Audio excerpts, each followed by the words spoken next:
Hello guys, hi, welcome to stream. Hopefully എൻ്റെ stream visible ആണെന്ന് തോന്നുന്നു.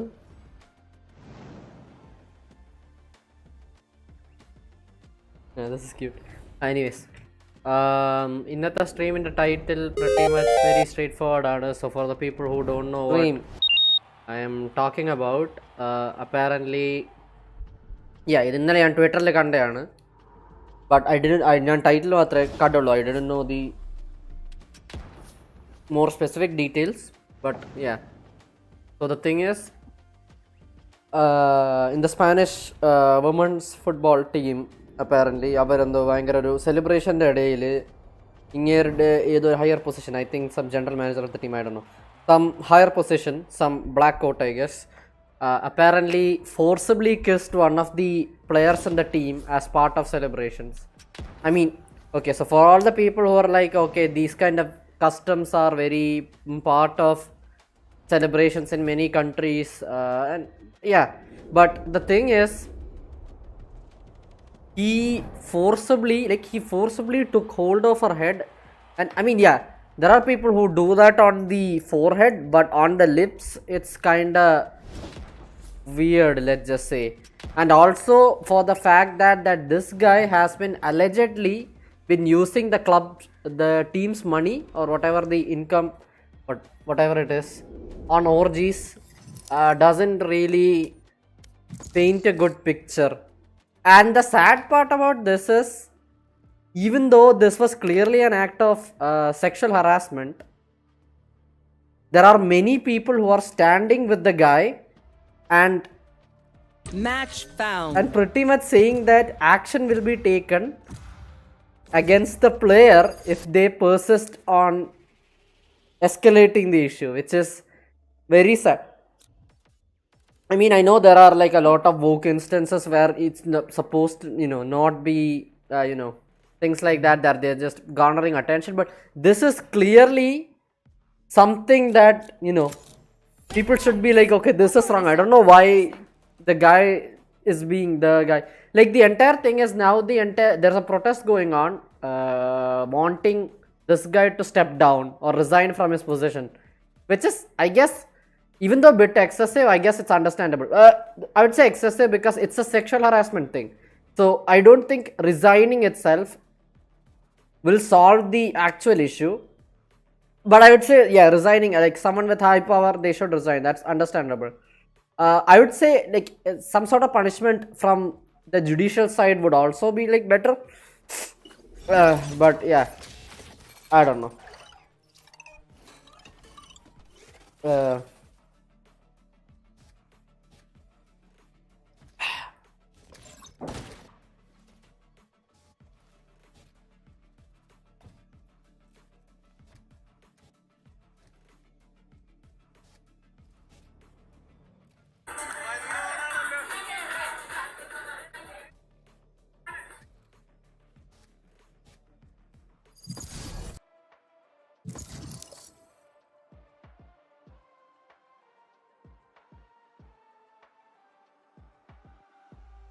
match found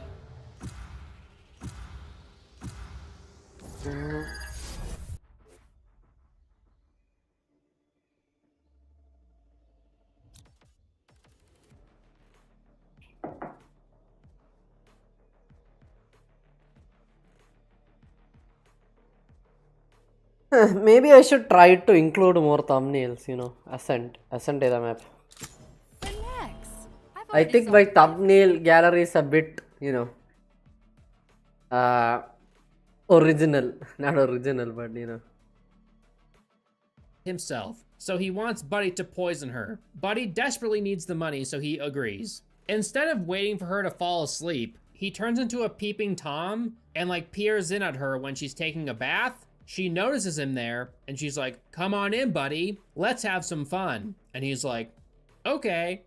Nick Cage is in the house, Buddy. What are you doing? And he's not asleep anymore. And then Buddy decides to bang Nick's wife in the bathroom when Nick is like a couple rooms away at most. What is happening? In what world would he decide to do this? And then they fall asleep together. Buddy wakes up miraculously before Nick enters the room to find them there. Fancy notices the bottle of poison and confronts Buddy about it. Buddy tells her that Nick wants him to kill her. He then asks her if she has terminal blood cancer, and she says no. Oh my God. Then why does Nick want to kill her? In the next scene, Fancy speaks to Nick. She tries to convince him to leave the past behind, and it's time to move forward with our relationship. Coming from the woman who literally just cheated on him. Cool. And then she stabs his hand out of nowhere. And this is his reaction. Oh my God. You see that shit? This movie is so entertaining at times, so I have to give it props, but overall, it's really bad. Pour it on the rag. Pour it on the rag! Pour it on the rag! Nick wants you to pour it on the rag, buddy. Pour it on the rag. At gunpoint, Buddy is forced to poison Fancy, but at the last second, he attacks Nick, and they get into a brawl. Nick gets his ass kicked, so Buddy ties him up. The punch sound effects in this movie are horrible. They remind me of old school Indiana Jones sound effects. Nick reveals to Buddy that Fancy has a dirty little secret in the basement. Buddy takes the key from Walter and unlocks the basement. Before he can go down there, Fancy shoots at him with Walter's gun. The sound effects for the gun are terrible as well. You can find better gun sound effects on YouTube for free. So I'm going to replace the sound effects for this gun and then compare them. Which one do you like more? Whoever was responsible for the sound design for this movie, just know that you completely butchered it. Buddy ends up finding a paralyzed man held captive. Fancy unties Walter, and they make amends with each other very quickly. She just stabbed your hand, dude. But he's just like, dang, that really sucks. Why'd you have to do that? And she's but like, if anything sorry, explodes Did you again, have to stab you me are so telling hard? Buddy Brady. and Walter get into another brawl, and Nick says, but Nick, he is very clearly fighting back, so. What? Buddy kicks Nick down the hole that leads to the attic. It looks like it hurt. Buddy tries to escape, but is bonked unconscious by Fancy. Hey, you. You're finally awake. Buddy wakes up in a truck with a body next to him, and the police bring him in for murder. After questioning, the police go to Walter's home with a search warrant. Now you'd assume that Walter and Fancy would have removed any incriminating stuff from their home, right? Especially after leaving Buddy alive in a truck with a body in the middle of nowhere for the police to find. Clearly, Buddy is going to lead them to your house. And guess what, guys? They didn't remove shit! There wasn't a lot of foresight in this plan. They just dumped him in a truck. They would have been better off just killing Buddy and burying him. Like, what the hell? The police find a girl locked up in the basement. Walter is able to escape in his car. I said my cat is stuck up in a tree. Would you shoot him down? One down. And the police arrest Fancy. I don't understand why Fancy didn't run out of the room with Nick. One enemy Like, she just remaining. kinda stayed behind. Anyway, at the end of the movie, Nick cleans himself up, he gets his uniform, then kidnaps Buddy's wife, and forces him to reveal a secret from his past that doesn't matter to the plot at all. Nick was supposed to be an ex-Marine, but he's wearing a bizarre-looking quasi-military uniform that doesn't belong to any of the branches of the armed forces, with the rank insignia of both Army Private 2 and Specialist 4, along with a checkered tie and 2 Army Marksmanship medals. They just put him in a random military uniform and hoped nobody from the military would watch this movie. I haven't served in the military, so I wouldn't have known that. Obviously, I did some research and found this out. I can't imagine being someone who served and seeing this uniform, because the fact that Nick is a veteran is a huge part of his character, so you'd think making the uniform accurate would be important to the plot? I guess not. The police show up, and Walter is gunned down. As far as what Fancy was up to with those weird witch dolls, and why they were kidnapping teenagers, well, she kidnapped kids of her own, but she always wanted a big family. So why not kidnap a bunch of people and have kids together, and then lock them in the basement? What the hell? Walter clearly has money. He was gonna give 20 grand to this kid just to kill his wife. He drives a nice car, their house is not small. They could definitely afford to adopt children. And what the hell is the use of a big family if it's locked up in your basement? What the hell? Oh my god. So yeah, this movie was dumb as hell, but at least it was pretty entertaining at times, unlike the first one. The last movie, Army of One. It was released in 2016. Surprisingly, this movie is directed by someone who made a lot of very successful movies. His name is Larry Charles. He directed Borat, Religulous, Bruno, and The Dictator. Apparently, he's also a comedian. I mean, it makes sense, right? Because all his movies are comedies. One enemy remaining. All of his movies are pretty entertaining, except this one. And of course, it had to be the movie starring Nicolas Cage. You know who I am. Okay, This I only movie have, is like, not nearly as low 78 budget as the grenades other left. two I spoke about, Hopefully that's but enough. it bombed hard in the box office. God damn it. Nobody saw this. This movie is based on a real person named Gary Faulkner, who was arrested in 2010 in Pakistan, carrying a sword, pistol, night vision goggles, a map, and a Bible on his one-man quest to capture bin Laden. On paper, this sounds hilarious. Even the trailer made it seem like this could be a pretty funny movie. After watching it, God, it's painful, dude. It's so painful. There's a couple silly moments. I chuckled a couple times here and there, but this movie is hard to watch. I'm sorry, Nick, but maybe comedies aren't your thing. Nick is the funniest when he's not trying to be funny. When he's acting outrageous, that's when the real comedy shines. When he's trying to be funny, you get movies like this. Man, One enemy remaining. Goddamn chicken wings in the world. Now, I haven't seen the whole world. Oh God. This movie stars Russell Brand before he was a YouTuber, and of course, Nicolas Cage. This movie is about the standard American Last Discord round mod. in the There were half. people like me doing Last things that round people to like use you our told us crafts that and we couldn't abilities. do, that nothing Don't would waste your ever get firepower.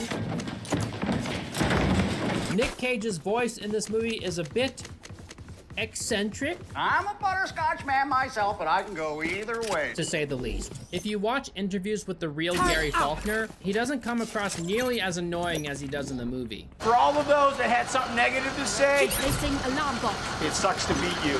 I don't know how Gary feels about this movie, but if this were a movie about me, Get out I of think my I would way. find it insulting. Gary Faulkner in this movie is exceptionally annoying. One of those people that could quickly turn a fun party into a night from hell if you run into them.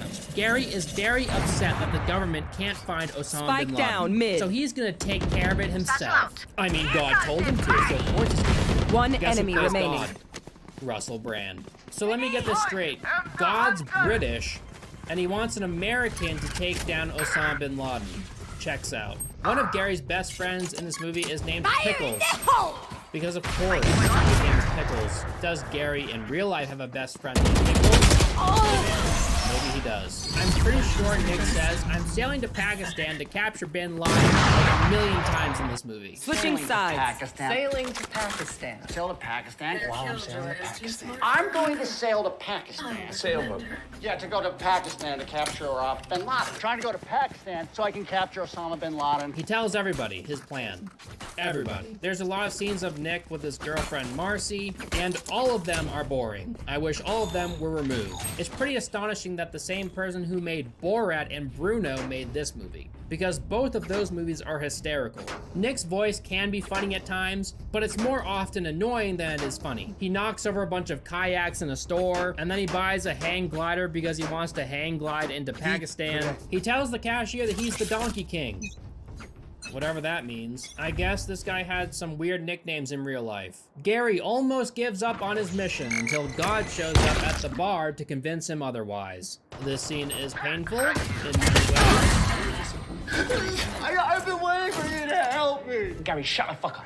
Let me tell you about a scene that I thought was funny. There's a part when Gary convinces this guy to stamp his travel papers, and yeah, it's pretty hilarious. Well, do you believe in God and America and justice and freedom and just doing what's right?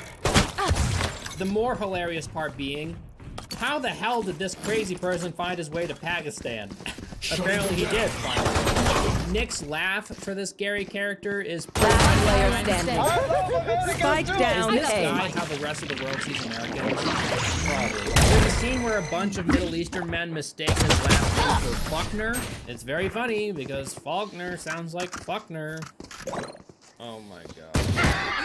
Gary performs reconnaissance to try and find Osama bin Laden, which is basically just wandering around Pakistan with a katana. He tells a butcher that in order to sell his meat, he has to speak to it, and then this guy miraculously gets a lot of customers because he's speaking to his meat. It's so annoying. Gary loses a tooth in one scene, so he has dental surgery performed on him in the middle of the street. He smokes weed out of a can with some random guys, and then someone steals his money. What the hell is happening in this movie? You can't make a movie like Borat and Bruno and expect it to be just as funny when there are real people involved experiencing these pranks, you know? I feel like this movie would have been greatly improved if they just made it in the Bruno and Borat style, where they had Nick act as this weird character and doing all this crazy stuff, and onlookers thinking it's very strange. Obviously, they would have to change his face a little bit because everybody knows what Nick Cage looks like. Yeah, handsome son of a bitch, that's what. But still, I think that would have been a lot funnier and a lot more down this guy's alley. As it stands, this movie sucks. It's hardly ever funny. There are a couple funny parts in this movie, and I'm going to be showing all of them in this video, so there's literally no point when you watch this. It demonstrates to some men the power of a weeb. Decide, motherfuckers. 100% pure Japanese. Remember, your weapon is only a tool. You can't just shoot. Rainn You have Wilson to from The think. Office is randomly in this movie. He's one of the guys searching for the American Samurai, which I guess some Pakistani people dubbed Gary Faulkner. Nick falls off a camel in one random scene. They were so desperate to think of funny things to put in this movie that they just like put them all in and just hoped for the best. Gary cries like a baby whenever he's speaking to God, and it's not funny at all. It's embarrassing to watch. And then there's a scene when Gary fails to ride a motorcycle through an outdoor market. Nick's voice changes constantly throughout this movie. He couldn't keep the same voice to save his life. I'm gonna play 4 scenes back to back and just listen to his voice in all these scenes. Marcy, you're so funny. It's gonna take a boombox. Well, I love America, so we're even. I love America, too. Pretty sure more people kick ass here than in any other country. They're so different.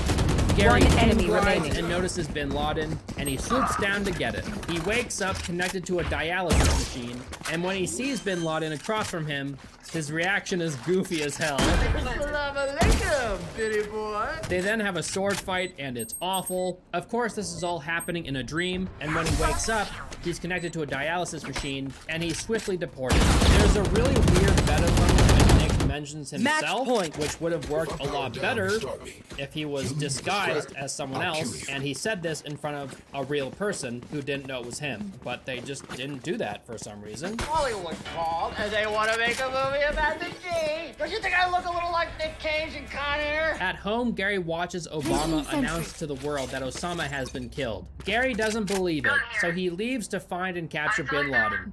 Again. This movie is terrible. It's a lie.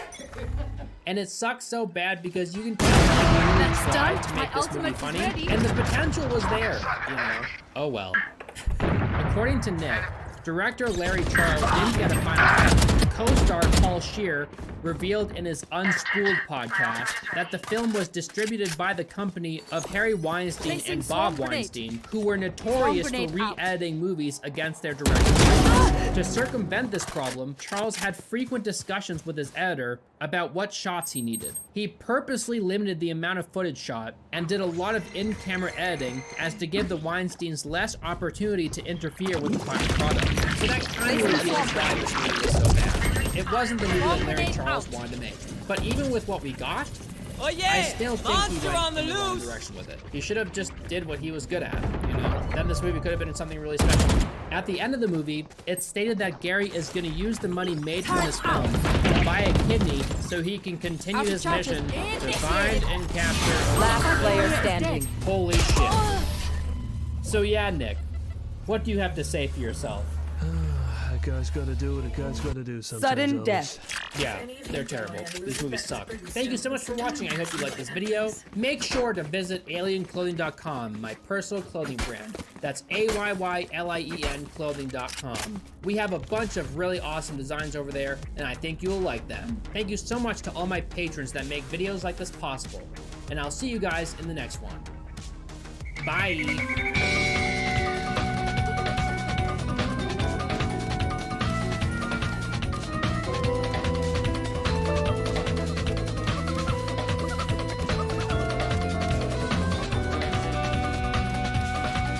Time for a field test. Yoo-hoo!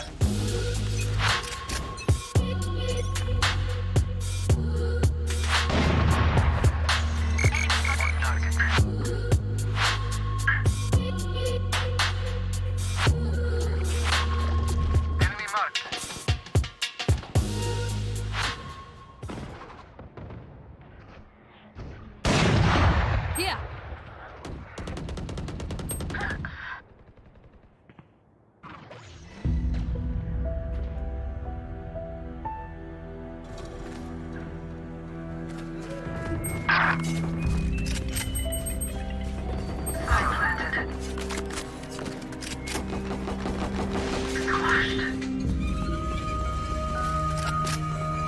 One enemy remaining.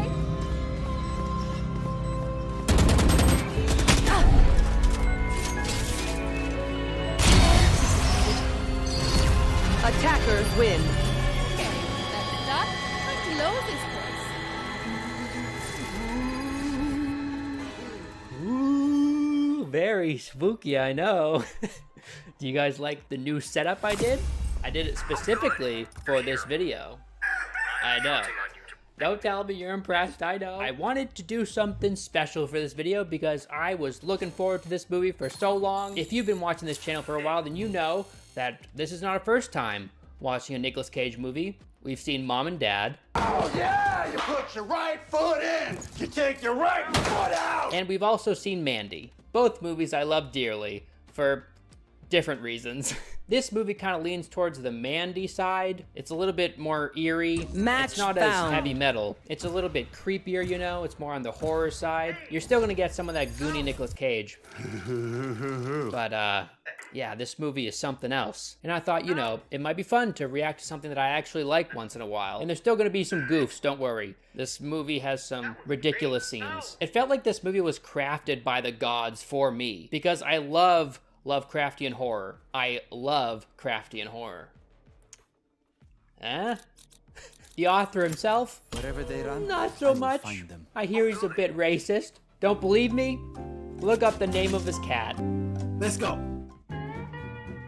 Niggers? Yeah. But when it comes to weird shit, this guy had quite the imagination, and that's what he's known for. So yeah, I'm a big fan of Lovecraft horror. Bloodborne is my favorite game of all time, and that game is heavily inspired by Lovecraftian horror. If you haven't played that game, shame on you. Go play it. Right now. I even play the mediocre games like The Sinking City and Call of Cthulhu. They were okay, you know. I probably liked them more than the average person would, just because I liked what it's based off of. The reason Lovecraft decided to write this story is because he's not a huge fan of humanoid aliens. He didn't think it was very realistic. And I know this is Lovecraft we're talking about, but he thought an alien should be something that is incomprehensible to the human mind. And his goal when he created the color was to create an entity that was truly alien, trying to describe a color that's outside of the visible spectrum, one that can alter matter and the things around them, a truly strange force that is unlike anything that we know. And I think he achieved that very well. To me, Nick Cage is such a weird actor, because early on in my life, I respected him and the roles he took. You know, he was in some good movies like Face Off and stuff like that. And then later on in his career, he started to become a little bit of a meme. I mean, he was always kind of a meme, but he wasn't as much of a meme as he is now. But then he starred in Mandy, which is a fucking awesome movie, and then he starred in this movie, which is also really cool. So basically what I'm saying is, give Nick Cage more indie horror, please. Put this man in really weird movies, because he's made for it. This dude's demeanor just complements these movies for some reason. And oh my god, the jacket that he wore when they premiered this movie. Look at this thing. It's pretty cool. I bet he felt super badass. I don't think Color Out of Space is Nick Cage's best performance, but I still think he was pretty good. The director, Richard Stanley, is a huge H.P. Lovecraft fan ever since he was a kid. I read it when I was 13 years old. My mum introduced me to Lovecraft, who was my mother's favorite author. And I think that passion really shows in this movie. And apparently Nick Cage is also a really big fan of H.P. Lovecraft, and he brought a lot of that passion into this movie as well. And you can tell. I'm really trying to do my best. I myself love the short story. If you haven't read the short story, you should. To give you a very basic rundown, Color Out of Space is the tale of a meteorite that lands near this family's farm. A husband, his wife, and their 3 kids live there. The cold This air meteorite feels is very wonderful. strange. It's not like any rock that any person has ever seen before, and it slowly goes away over time. It like dissolves into the land. As the story progresses, a lot of weird shit starts to happen. Like weird plants start growing, the livestock around the farm starts to go insane, the alien thing that was in the meteorite finds its way in the family's well, and it poisons their water. So as the family drinks the water, they start going insane, and then it starts like deforming their bodies. It leaves behind this huge area of just nothing but death. The dead area is known as the Blasted Heath, and the people in the surrounding area call it the Strange Days. So yeah, that's basically the story. Before watching the new Color Out of Space movie, there's this Revealing older area. version that's in black and white. It was directed by someone named Juan Vu. It's There a they more are. faithful adaptation of the story, so if you want something that jumps from the page onto the screen, I would almost trust it over the Nick Cage movie if all you're looking for is an adaptation from the book. I don't think it's as entertaining as the new one. Spike It doesn't planted. have Nick Cage for one. And some Nightmare's scenes over. in this movie look like they were filmed in front of a really terrible Last green screen. player Like standing. the background looks like it's pulled away. One from enemy people. remaining. And there are Wait for me. some scenes in this movie that have terrible ADR. Like really, really bad. Hey, stop! But the director made the movie black and white for a reason. Because later on in the movie, when you finally see the alien color, it's the only color that you can see. So, I don't know, I thought that was kind of neat. And the acting is pretty decent overall. If you're a fan of the story or a fan of Lovecraft, Listen for I'd the wind. recommend it. It will Okay, tell you so where we're their jet finally going is. to talk about the new Color Out of Space movie. I decided to bring the camera a little bit closer so we can get a little bit more intimate as we talk about this movie. Yes, let's get intimate.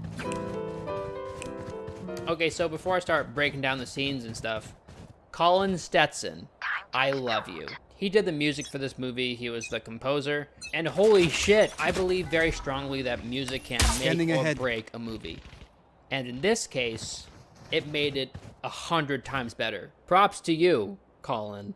Good job. So the movie starts with this guy named Ward Phillips describing the area around the Blasted Heath.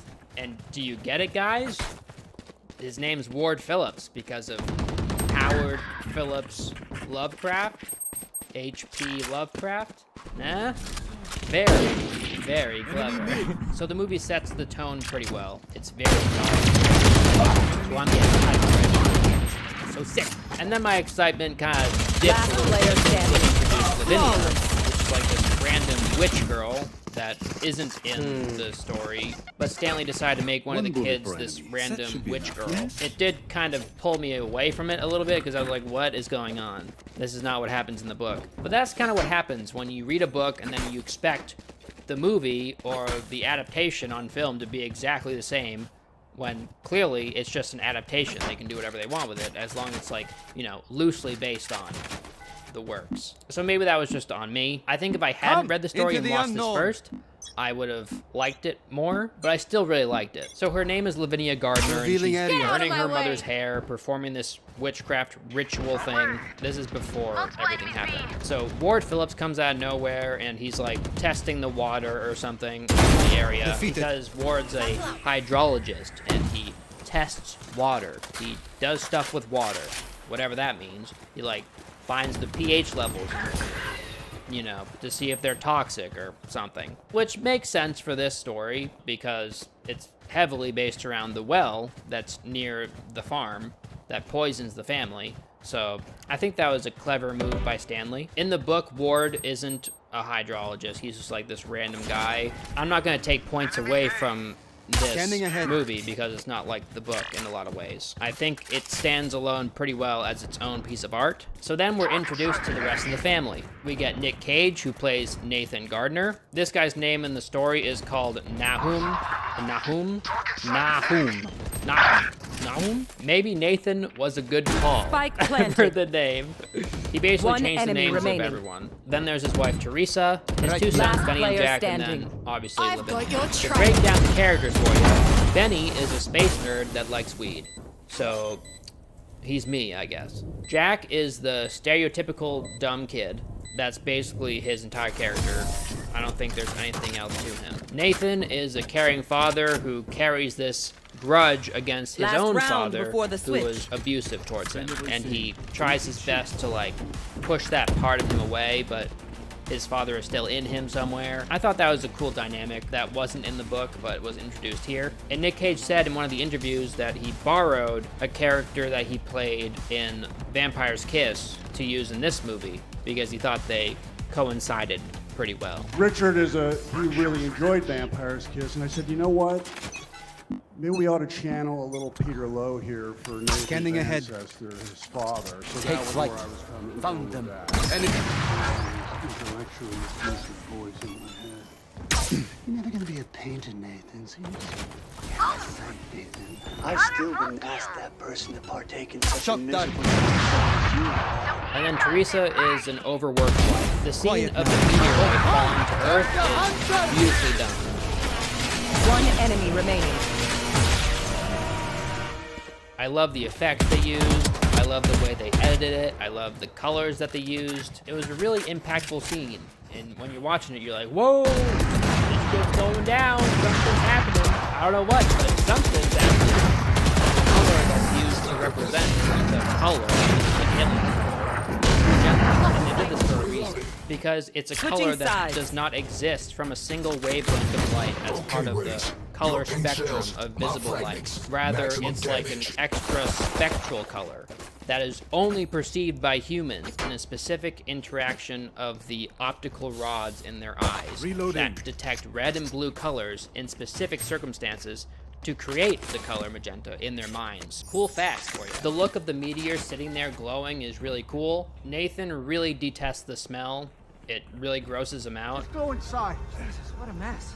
It smells. But for whatever reason, like, nobody else cares about the smell except for Nathan. Break away. Like, he's really grossed out by it. I think that's something specific to his character Revealing for some area. reason. I don't know why. Your character's also very obsessed There with they smell. are. Yeah, more than the rest of the family, the smell affects him right off the bat. I think that would be the hook that supposed to affect Shut down. I think it might be because the color or the alien thing that exists in this rock affects everybody's mind differently. So the police show up the next day and Ward is with them for no reason.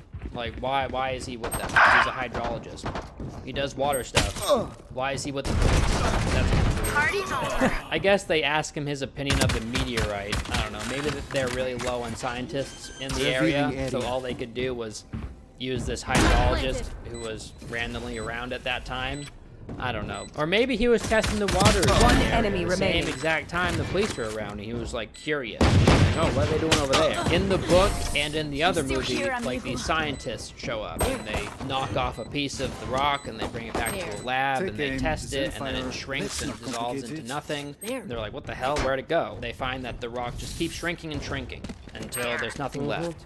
And it's like this weird material. It's very like plasticky. It's unlike any rock that exists on Earth. But in this movie, they don't do the scientist thing. Instead, the police show up and they're like, okay, what happened? They report it. And then these news bands show up and they start reporting it. So, I don't know, maybe that's more realistic. I'm not sure if scientists would actually come out to get the meteor. I'm not sure what happens in that scenario. I don't know if you get to keep it because it lands on your land. I'm looking that up. U.S. courts have ruled that if a meteor hits on personal property through natural causes, it becomes the landowner's property. Okay, so I think I figured it out. In the book, it's back in the day, you know, it's not current times. The rules might have been different back then. But nowadays, if a meteor lands on your property, so yeah, it actually does make sense.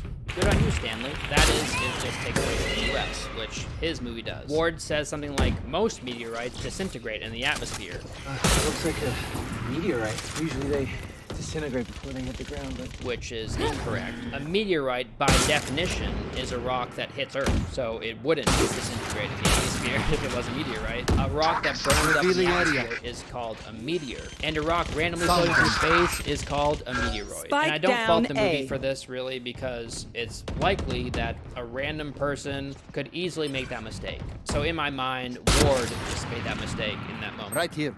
It wasn't like a writing mistake in the script. Then there's this hilarious scene of Nathan milking the alpacas, and for whatever reason, he brings Ward 30 with him. seconds left. Once you get them warmed up. Nice one, Dad. Like, yeah, come on, random hydrologist. Come watch me milk my alpacas. Right here. I know you like water. Do you like milk? You refer to alpacas pit as food. One enemy remaining. Scanning ahead. This scene is so weird. He says it so, like, Match sensually. point. It's like, These guns we use are okay, but I will you also gotta bring my squeeze own. them. No offense. What? Once you get them warmed up. Nice one, Dad.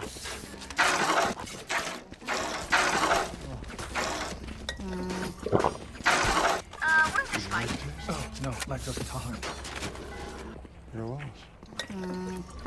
Ward wants to know more about the surrounding area and the water there, and apparently this random hippie guy that Revealing lives near area. them knows more about the surrounding area There than they the are. family. So Benny leads Ward to this random hippie guy. The hippie's name is Ezra, and he owns a black cat named G-Spot.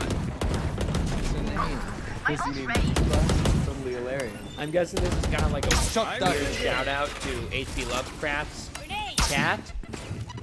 I can't imagine it being anything else, like naming your cat something vulgar and weird. One enemy remaining. In Lovecraft's case, it was obviously just racist. I mean, he probably thought it was funny, but it's definitely racist. Then there's a cool scene of Ward looking at plants and trees late at night, and he's seeing the color for the first time, and it's warping his vision, and it's a really cool scene. I love the way that they did that, and it's really trippy. Get out of my It's way! like he's on drugs or something. If I were him, I would just He's done. you know, I'd be like, what the fuck? Did I eat Attackers a win. by accident? Today is So this is not when our day weird to stuff come. starts to happen in the movie. So the meteorite shrank a little bit when the police came, and then the reporters came, and you know, it was shrinking and shrinking, and then it's gone entirely. Just shrank and disappeared. How can something that big just disappear? I don't know, but I'm glad. So then the phones in the surrounding area start getting their signal interrupted because the color is like starting to inhabit the surrounding area. Then strange magenta plants start growing out of nowhere. The color starts affecting Teresa's mind, so while she's preparing dinner, she accidentally cuts her finger off when she's cutting carrots. It's a very anxiety-inducing scene. While you're watching it, you're like, oh god, stop it. No, stop. Dinner's ready. Then Lavinia and Jack start hearing something strange come from the well. It's like these weird noises that they've never heard before, very alien noises. While it bothers Lavinia, it kind of conquers Jack. What are you doing? Match found. Jack starts imagining like a child would. ഓ യാ ശരിയാ അടുത്ത The well വാൾഡറിന്റെ is like update his ഇതാണല്ലേ friend or map something, and it's ആണല്ലേ talking to sunset him.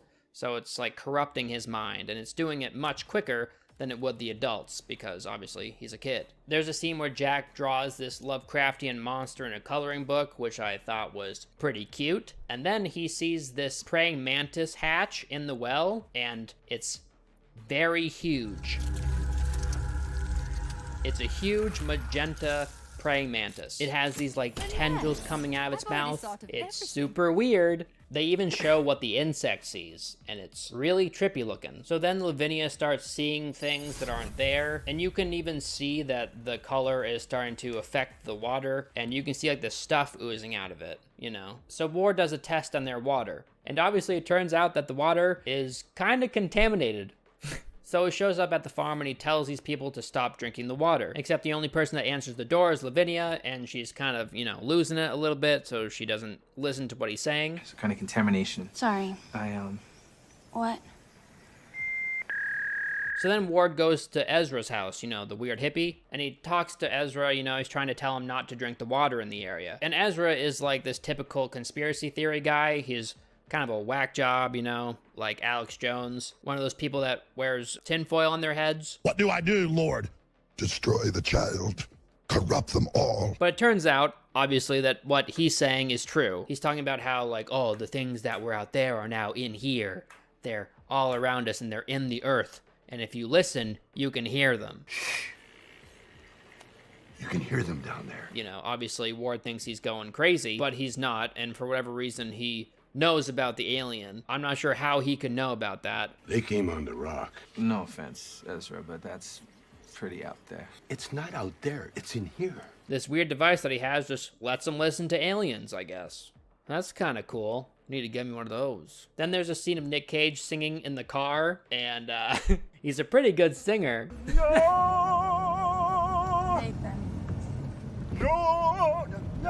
I watched the interviews of this movie, and he starts talking about this song that he sings on set when everybody starts to get a little bit tired and worn out, you know, to get people energized again.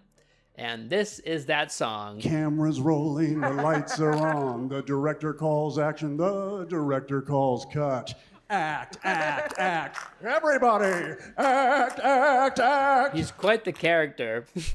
I kind of wish I knew him in real life. He'd probably be really fun to hang out with. So as the color starts to affect Nathan, you can see a little bit more of his dad feels come like out of Raina him. is And after it's me very personally. apparent. His Does demeanor anyone else feel changes, that his way? voice changes. No? He gets very Just me? irritable. What the fuck are you talking about? The little part of him that he inherited from his dad, he like transforms into it. It's kind of funny though, you know, his voice is really weird. He's like, yeah, no, yeah, like he talks really strange. Do me a Place an favor. alarm button. Get the fuck out of my sight. Okay, actually, I'll save you the trouble and get the fuck out of yours. So then Nathan takes a shower and he finds this like cum monster in the drain and he picks it up and it like attacks him. It's really weird.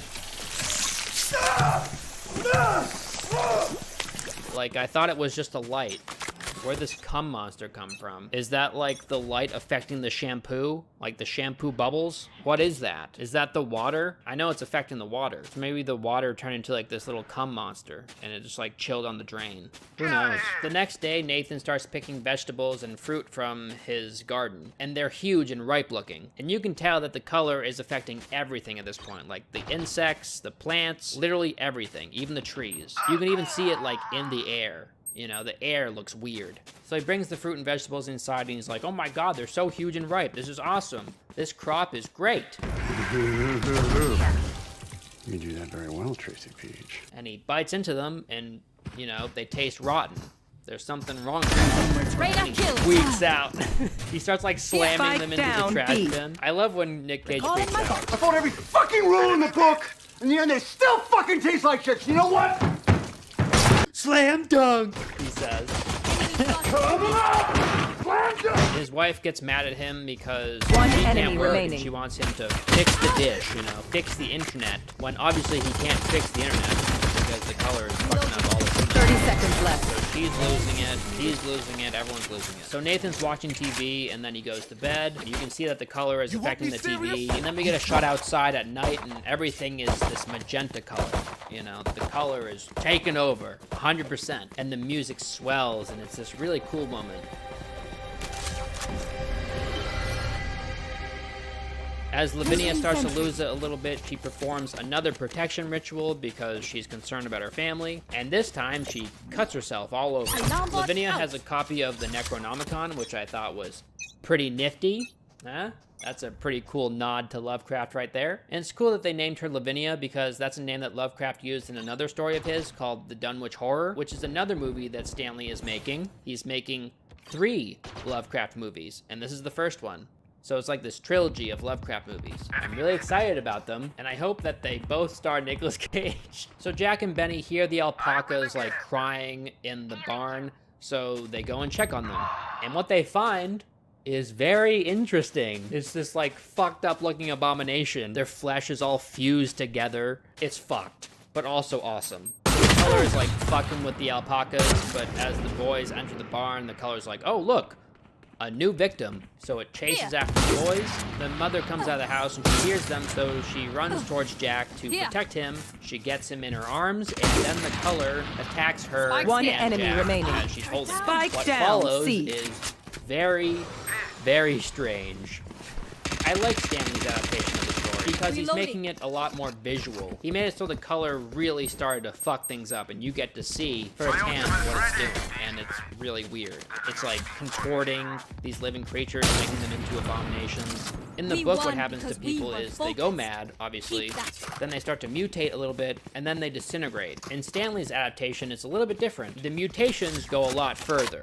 Like, it's all about the mutations. So what results in the mother and son being hit by the color is they mutate, but they kind of bond together, right? Like, they fuse into one, kind of like what happened to the alpacas. So Nathan comes outside and he's like, what the fuck is happening? Like, oh my god. Alarm bot out. Take them in the house.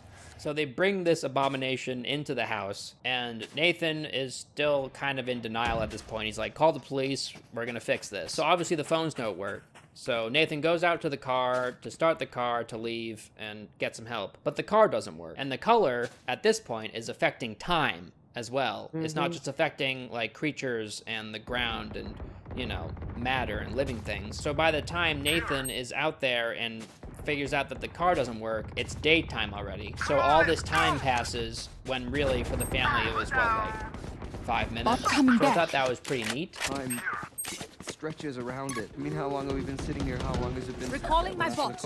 When the car doesn't start, Nick Cage absolutely loses his mind. He starts like punching the car. He starts saying cocksucker, cocksucker. Storm grenade out. God, I love it. I love it when Nick One Cage enemy loses it. remaining. It reminds me of that scene in Mandy when he's sitting on the toilet screaming. So Nick comes into the house and he's completely Last defeated round at this in the point, half. you know.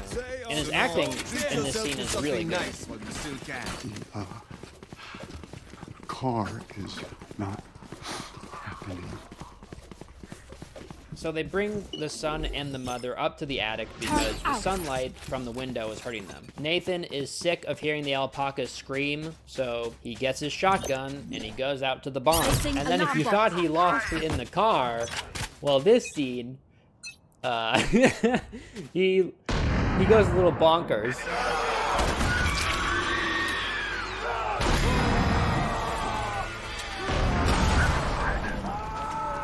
I love this energy that Nick Cage has in these movies. You know? He really puts it out there, and I love that. So then Nick Cage goes back to his wife and child. And he's like, all right, I'm gonna put them out of their misery. But he can't go through with it. So he's like, all right, I'm gonna get you help. And he kisses his wife, which is a very strange idea. But then again, you know, they're all kind of loopy. And this like really like sticky, gross stuff goes between their lips. Spike planted. He kisses her, and it's a little weird. You know, it's kind of what I would imagine kissing someone with lip gloss would be like. Yeah, really gross. So the animals start going crazy. Last player standing. The horse's eyes, they're all like purple colored. So the horse runs away and their dogs ran away. Benny is convinced that he can hear the dog in the well. So he goes into the well and tries to save it. The color is mainly in the well. So as he goes down there, he gets devoured by the color.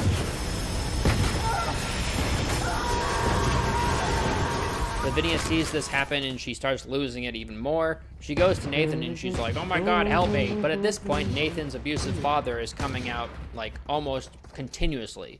He's like almost nothing but his father. Nathan comes out in little spurts, but he's mostly his father. So he angrily locks up Lavinia in the attic with, you know, the abomination. Ward and the police officers are driving around and they see Lavinia's horse on the road running without anyone on it. And they're like, what the hell? So now they decide to visit the family, which is weird, right? Like, obviously they should have visited the family before, but whatever. So Nathan has gone completely insane at this point. He's not even his father anymore. He's just like an empty shell with like the color inside him. And what he sees is his family all sitting on the couch in the living room. You know? I think Nick Cage pulls off a madman pretty well. You know, he's itching his scabs from the insects, but he's doing it mindlessly. His words are coming out in slurs. The sheriff and Ward hear Lavinia screaming in the attic, so they run upstairs. They stand there in shock as they see this crazy monster sitting there, and the officer is about to shoot this thing. But before he can shoot it, Nick Cage runs up there and One shoots enemy it remaining. instead. And then he shoots his son. It's a heartbreaking scene, but also like a creepy scene. Match point. They're not my This is why family. we are a team. Yeah. It's weird. Ward carries Lavinia outside because they're trying to save her from whatever's happening here. Nathan sees the color coming out of the well, and he's about to shoot it. But the sheriff mistakenly sees Nathan pointing the gun at Ward, so he shoots Nathan.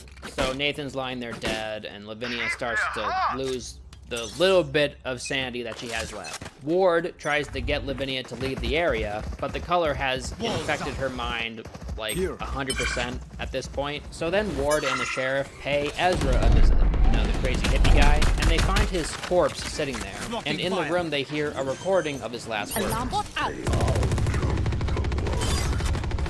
And this is stuff taken directly from the book, which is pretty cool.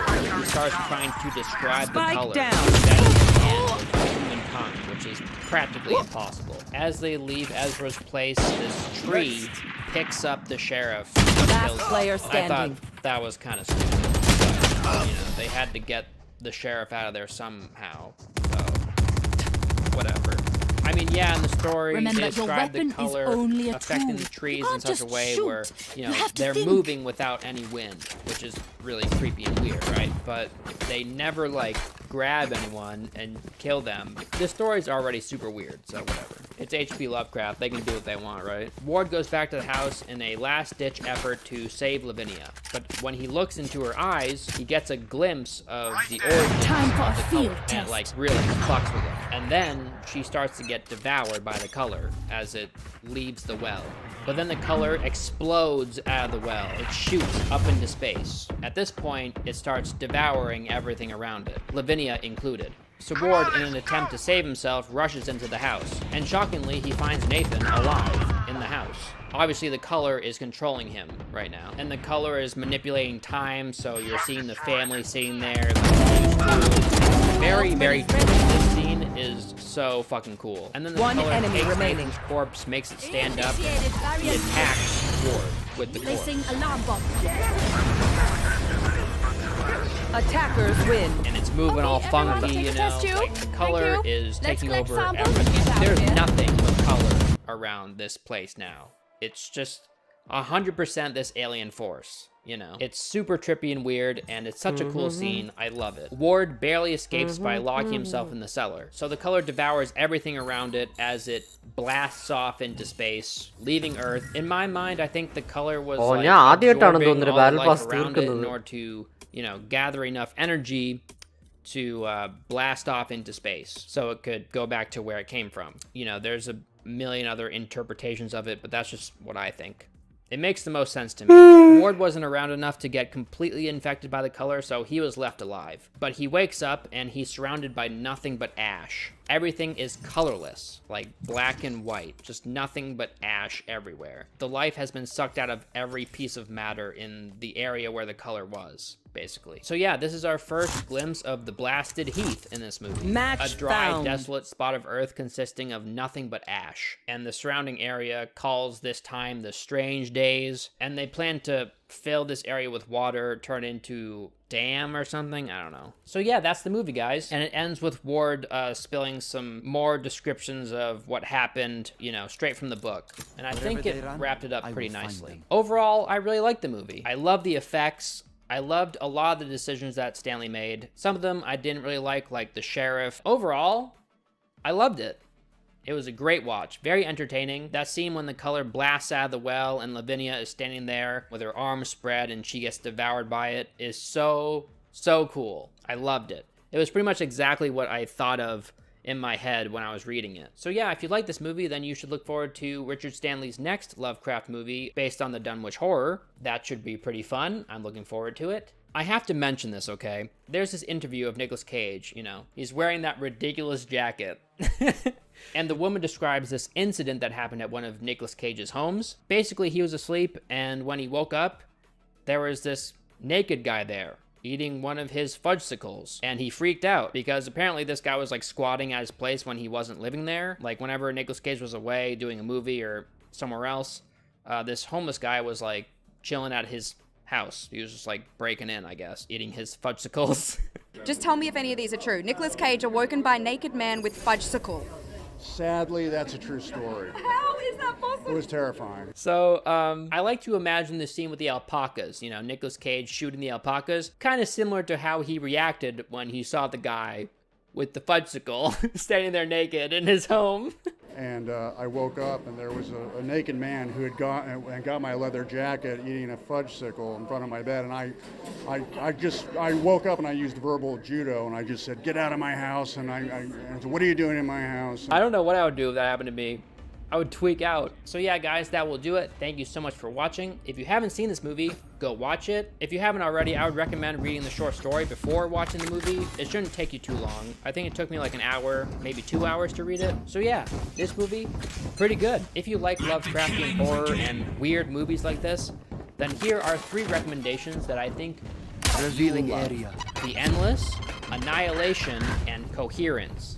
These are 3 movies that I completely adore, and I think you'll like them too. So yeah, go check those out if you haven't already. And if you made it this far, thank you so much, because these videos, when I'm just kind of like gushing about a movie that I like, don't normally get as many views as my other ones.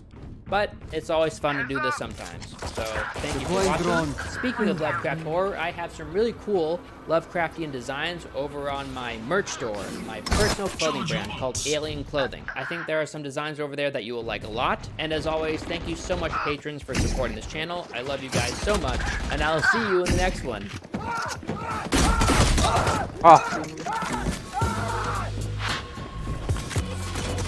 Grounded.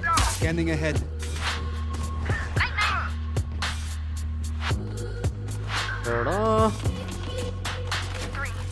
New stage.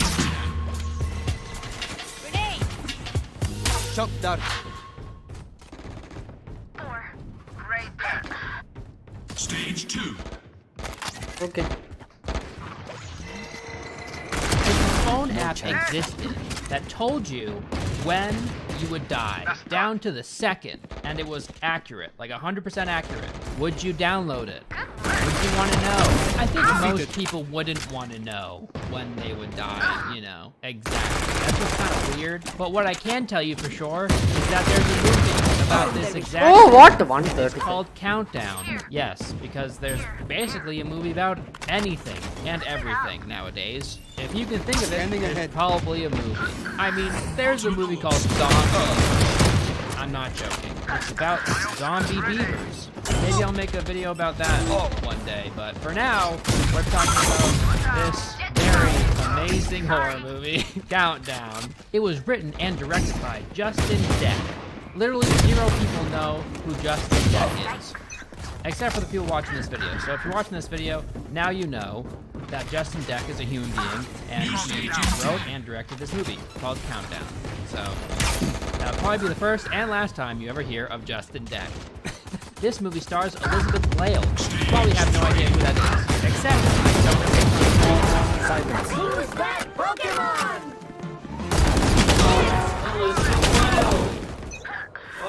Yeah, she's from the very popular Netflix show, You. That's literally the only thing I know her from. Apparently, she was also in Once Upon a Time and some other Revealing stuff area. that I've never seen, but I've only ever seen her in You. And in that show, her name is Beck. And the creepy guy who's stalking her pronounces her name with a very strong K. He calls her Beck. He's like, "What are you doing, Beck? Oh, your legs are so nice, Beck. What book are you reading, Beck?" Beck. After watching that season, I hated the name Beck because it sounded and I can't look at this girl's face without thinking Beck. I'm just gonna call her Beck. As far as her acting, it's okay. You know, it's nothing special. She's decent in the movie. The movie starts at a party, and all these people are talking about the apps on their phones. I need that. What's that called? Countdown is skinny. So they come across this app called Countdown. And they're like, "Oh my god, it tells you when you're gonna die. That's crazy. I wonder if it's real." So they all download the app and they're like, "Oh look, I'm gonna live till I'm 80, or I'm gonna live till I'm 70. But then this one girl downloads it and it says that she'll die in 3 hours. She tells her boyfriend that she's going to walk home, but she's going to die in a car accident because the app told her that she's gonna die, which is completely silly. I don't think anybody in their right mind would actually believe the app. So some creepy stuff happens to her as she walks home. Apparently this app like screams at you as it counts down. It's really annoying. It happens throughout the entire film. So she's in a bathroom and she's like, oh my god, counting down, I'm gonna die any second. And then like she just gets thrown into the ceiling and dies. And then we cut to the boyfriend, and oh my god, he's in a car accident. And there's a branch, like, sticking into the passenger seat where she would have been sitting. You can't dodge fate, people. If you're gonna die, it's gonna happen. Whether it be by a tree, or a random ghost that throws you into the seat. All you gotta do is download the app to find out. I was curious, so I looked on the app store to see if Countdown was an actual app. And it is. And it's kind of creepy because it looks exactly like the app in the movie. It says it's based on the movie Countdown. If they didn't base that part, it would be way creepier. I installed it on my phone to see what it would be. You want to play? Let's play. There's a user agreement, weird stuff like that. And it says I will die in 41 years.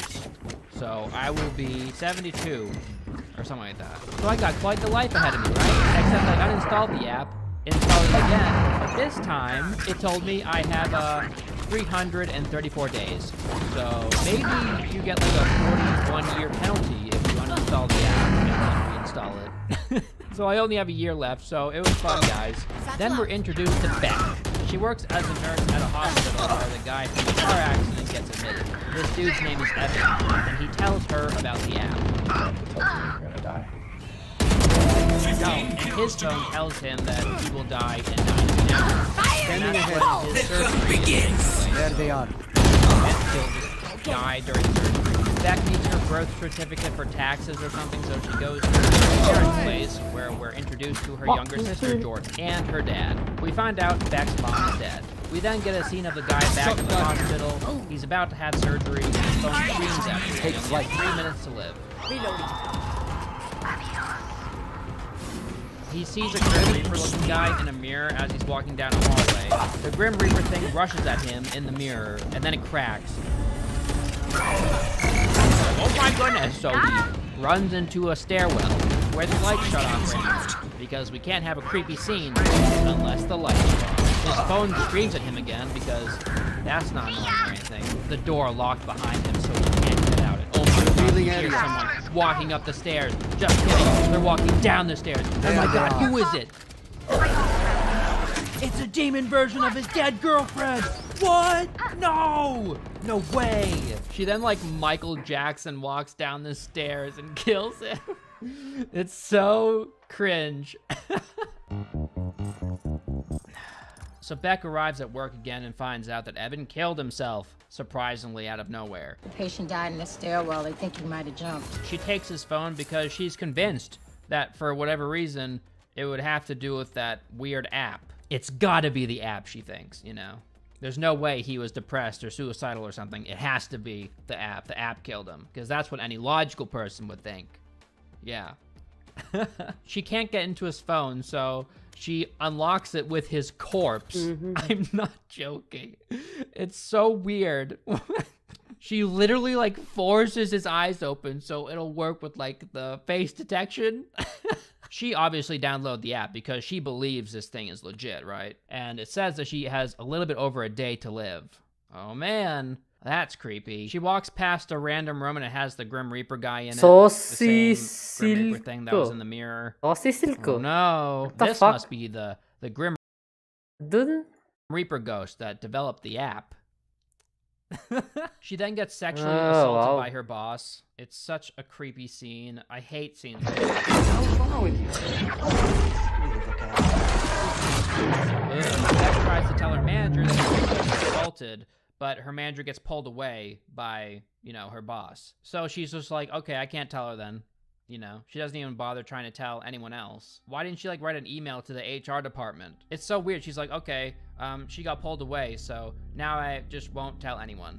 She could at least like write a note to the manager and leave it at the front desk for her or something, but she doesn't do anything. So Beck tries uninstalling the app, but it won't uninstall for some reason. There's something in the coding that makes it so this app just won't go away. It's stuck on your phone. Now that's scary. She looks up online like, oh my god, there's so many people that have been killed by this app. If this app is killing people, wouldn't there be a lot of negative reviews? Actually, wouldn't there be a lot of positive reviews because the app does what it says it does?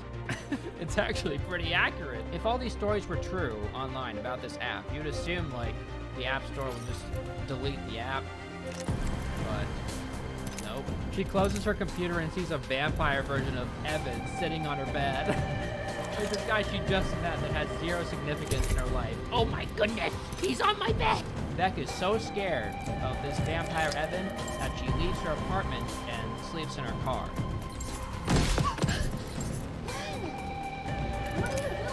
So Beck goes to this phone store and buys a new phone, a new SIM card and everything. But get this, Countdown does not care that you got a new phone and a new SIM card. It installs itself onto her phone. Oh my goodness. Can you believe it? Now that's scary. It follows her. It doesn't matter what kind of phone she has. She could buy a flip phone and it would still find a way. It would install itself into the T9. If this happened to me, I would just buy a flip phone. I don't have any apps anymore. Ha! What you gonna do now? Magic is in the eye of the beholder. Gonna die, but I wouldn't. That wouldn't be the exact second. So a guy that's standing in line at the store when she's there overhears her talking about the app. He's like, oh my goodness. I also am being haunted by this app. Gotta go talk to this girl. Beck goes to her car and oh my goodness, the Grim Reaper thing, it's in the rear view screen. It's coming for you, but you still have like however many hours, but it's lurking. It's stalking you. So all the people that download this app and they're gonna die soon, does he just like make visits to all of them? Or can he visit all of them at once? Is he kind of like Santa Claus? I love this part! Yeah! The demon grabs her face, so in a panic, she pushes on the acceleration pedal and reverses into this guy's car. This sequence is so poorly done. They do the entire crash through the screen. They don't show any cars hitting each other. And when they show them talking, they don't even show any damage on any car. So this guy yells at her, the dude that was standing in line comes out and he's like, yo, white boy, if you don't have the N-word pass, you better get a move on. White boy's like, dude, I don't have an N-word pass, so I'm just gonna go.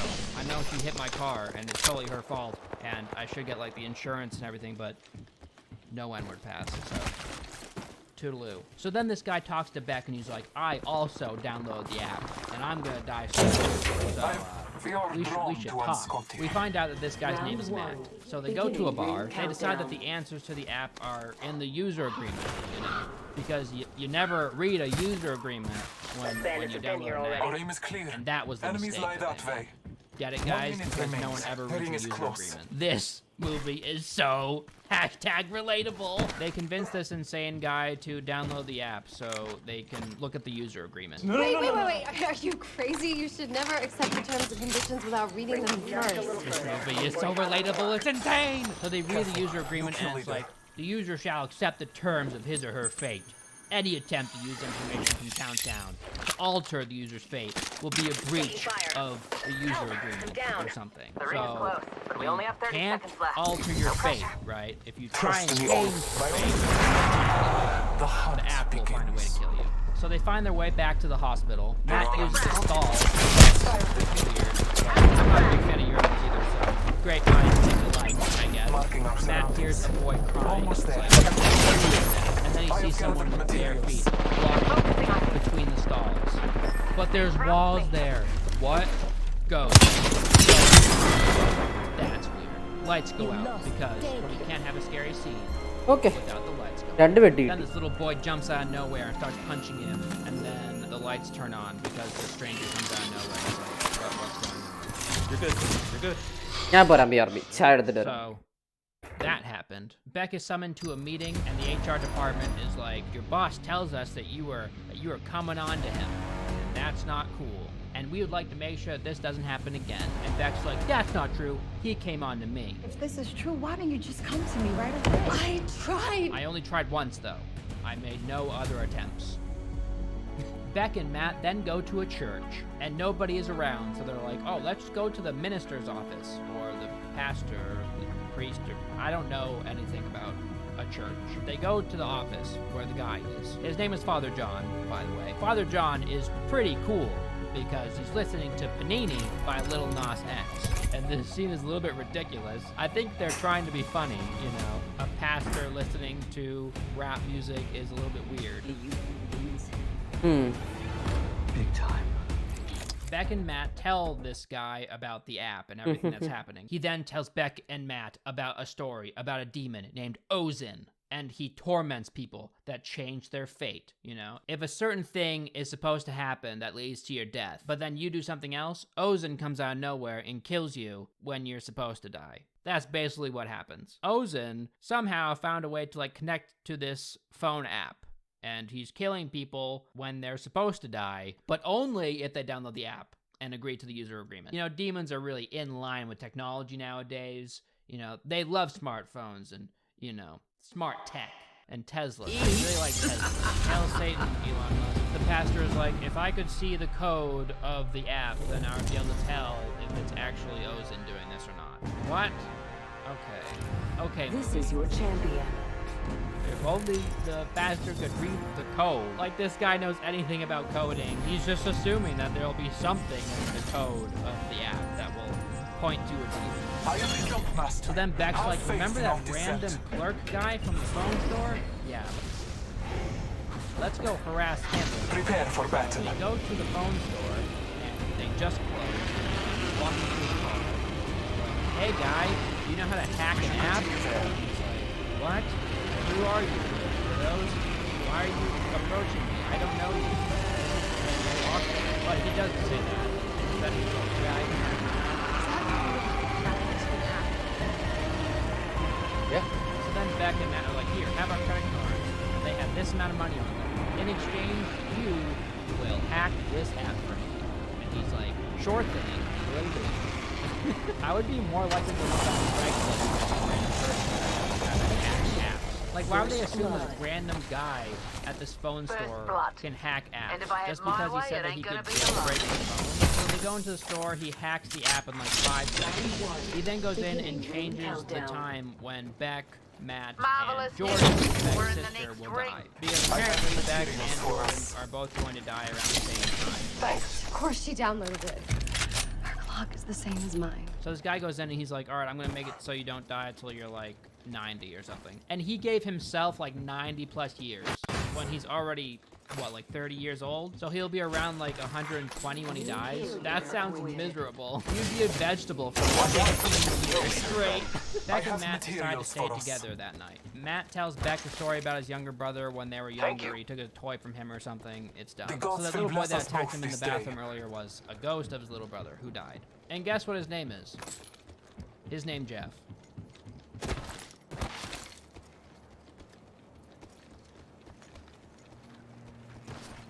My name is Jeff. Beck tells Matt about how her mom died of drunk driving. Thank you. No, you don't have to sleep on the floor. Beck wakes up in the middle of the night and sees someone walking towards the door. Turns out it was Matt. But wait, who's in the bed? Oh my god, she was cuddling the demon the whole time. Great. Shotgun bolt here. Level 3. Matt, help! Oh wait, she was dreaming. Again. What? That sequence wasn't scary at all, and it was very confusing. It's so dumb when movies do this, when they have someone wake up, and then something happens, and then they wake up a second time. Like, what is this, Inception? Stop doing this, please. So their phones scream at them and revert back to the original times that they had before. So then we get a scene of Jordan left home alone. So the hallway light starts flickering. If there's one thing I know about demons, they don't like lights. Attention. Or is that vampires? A lift to our enemy. Care package on high. So Jordan's afraid, so she hides underneath her bed. The bed gets pulled away. Who knows where it went? It just kind of just gets pulled away into nowhere. Then her dead mom pops out of nowhere and goes, "Where is she?" Like Batman from The Dark Knight. You know, when he goes, "Where is she?" That's what she sounds like. Beck arrives at her parents' place to retrieve Jordan. They all drive back to the church. Father John opens the door without a shirt on. Because you know Father John, he'd be kind of quirky though. So somehow they have the code of the app on their phone, even though the guy in the phone store hacked it on the computer. It doesn't. Father John, being the coding pastor genius that he is, looks at the code, and he concludes that it's a curse, because there's Latin in there, and you can read Latin. But good news, it can be broken with a ritual, a protection ritual. This Father John guy seems strangely ecstatic to help these people out, you know? He must be really bored. This is good. This is really good. Maybe there's not enough little boys at this church. So Matt has 2 minutes to live, so they gotta act quick, right? So they paint a big protection rune on the ground, and they stand inside it. The lights go out, because we can't have a scary scene without the lights going out. Father John utters a bunch of religious mumbo-jumbo and holds out a cross, and he's like, stay back, you dumb demon. And I gotta hand it to the movie. The demon actually looks really scary. He's got those really creepy eyes, and he doesn't look like someone I would want to meet in an alleyway there at night, so I think they did a good job. So Ozen is like walking along the edge of the circle, and his little cape thing is like burning, because he can't enter the circle. I guess the cape is like starts burning. So I'm getting a lot of vampire vibes. The name Ozen is kind of cool. Maybe I'll name my kid Ozen. So then Matt's phone starts making this ear-piercing sound that everyone can hear except for him. He's hallucinating or something. And he sees his little brother there, and this little toy comes out of nowhere, the same toy that he stole from him when they were younger or something. And his brother's like, why'd you take my toy? And he was like, sorry, bro.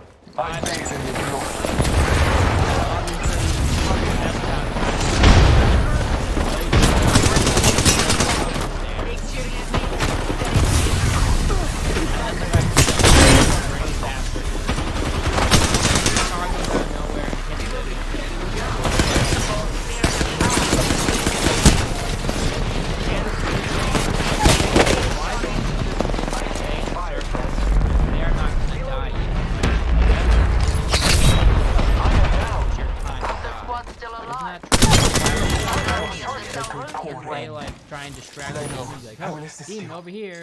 Over here, demon. No, Matt isn't here. He's taking a shit or something, but yeah, look at me. Hello. Jordan got injured during this whole thing, so they go to the hospital. And who treats her? Creepy boss man. She looks at her phone. Oh my goodness, you only got 18 minutes left. Later, Beck goes into the office of the creepy guy, and she starts hitting on him. And he's very confused, right? He's like, what the heck? Why are you hitting on me? I assaulted you, and you weren't into it then. Why are you into it now? And she's like, well, I'm just into it now. So go meet me in the closed wing, because this is totally not a trap. And I'm gonna bang you in the closed wing. Because before, wasn't into it, but now, totally into it. You can help me. It's a trap! Remember that meeting when I was really angry at you, and then you kind of like changed the story and made the HR department hate me? I don't care. Still want to bang you. So go meet me in the closed wing. I'll be in the closed wing. You should come. So this guy's like a complete dumbass, and he looks for Beck, and Beck's like, over here. And he was like, where are you, Beck? I want to get my dick wet, Beck. So this boss man also downloaded the app, and Beck's plan is to kill him before it's his time. And in doing so, it'll like destroy the app or something, because he will have died before his time, and it'll like break the curse or something. I don't know. So they end up fighting. She injures him, and she's like, your time is up, you rapey fuck. I'm not joking. That is an actual line from this movie. Your time's up, you rapey fuck! So it looks like whenever she's about to kill him, right? She's about to inject him with this lethal injection stuff. Before she can do it, the demon's like, haha. What do we say to the god of death? Not today, sister. And pulls her away. You know, with the force or something. Like, my ultimate is ready. Powers, he like just pulls her away. So there's nothing she can do, right? Wrong. She threatens to kill herself before it's her time. The demon is over there like pestering Jordan. And then Beck comes out of nowhere and she's like, I'm gonna kill myself with this lethal injection before it's my time. That way, the curse will break and I'll save my sister. Haha, I'm so noble. But the demon could just use his powers to pull the syringe out of her hands, right? Before she could kill herself with it. Why didn't he just do that? But instead, the demon's like, I'm just gonna run the clock on her. She has 30 seconds left to live, so all I gotta do is pretend like I'm her mom for that 30 seconds and stall her. Right? But then at the last second, Beck's like, lol, no, I'm going to kill myself anyway. So she injects herself with the syringe. At this point, she only has 30 seconds left. It takes around 7 minutes to die from lethal injections, and that's only if you get like the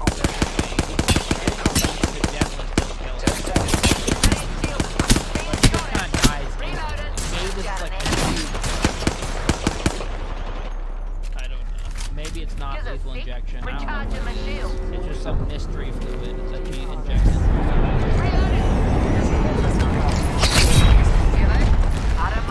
I like how she must be very insecure.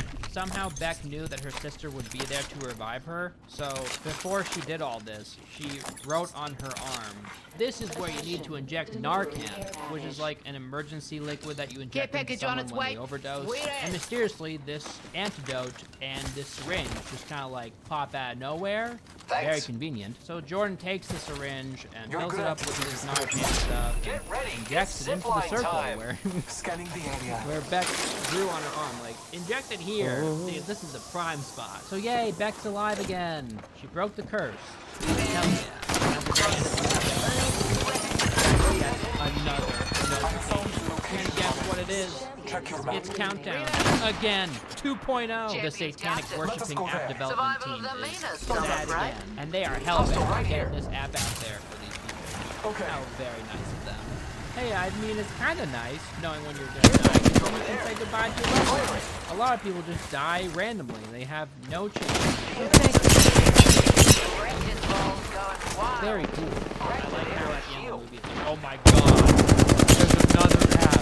Like, Beck is still gonna die. Holy crap. Like, as if you just come mortal now because she escaped death. And they broke the curse. So if this is another curse, I thought they have to download the app and agree to the user agreement. And if this is fate, right, you know, you have to die at this moment. Then they just, what, broke fate? All Father, give it wouldn't really be fate then, right? I don't know, and I don't care. Like, who developed this app? It's so silly. So yeah, guys, if you're interested, go to the App Store and look up Countdown and find out when you're gonna die. And post how much time you have left in the comments down below. And we'll see who's dying next out of all the people who watch this video. It's such a stupid premise, you know? Like, one day, Justin Deck woke up and he's like, you know what the Conjuring is missing? A cursed app. The gods will bless us both this day. Jeez, biggies. That would be cool. Like, how did this movie get any sort of funding? How did this get a green light?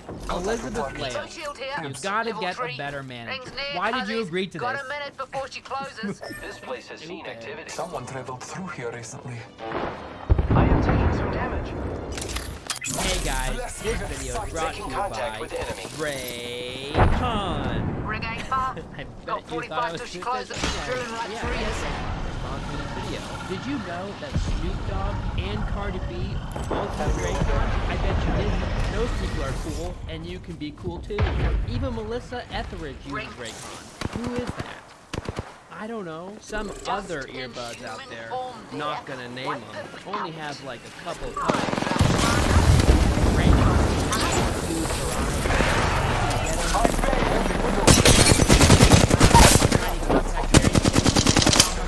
charge the earbud 4 times before you have to charge it up again. Something I realized about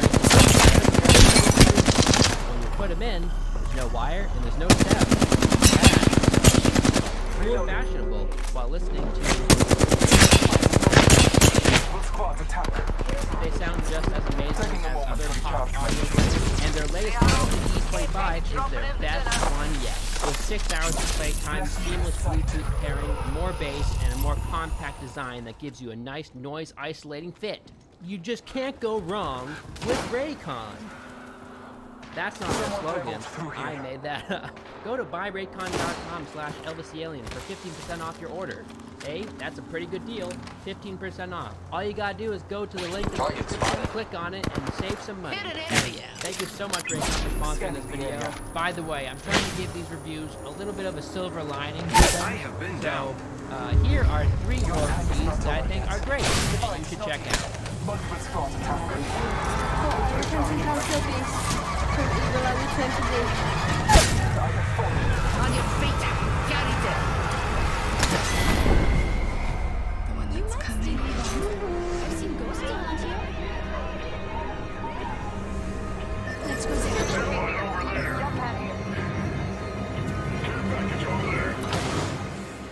So yeah, guys, I guess that'll do it. Thank you so much for watching. Go to alienclothing.com. Oh, personal fuck, and the clothing keyboard brand. chaya. There are some really awesome designs over there that I think you might like. And some of them are pretty satanic, so that's cool. And thank you to all my patrons for keeping this channel alive.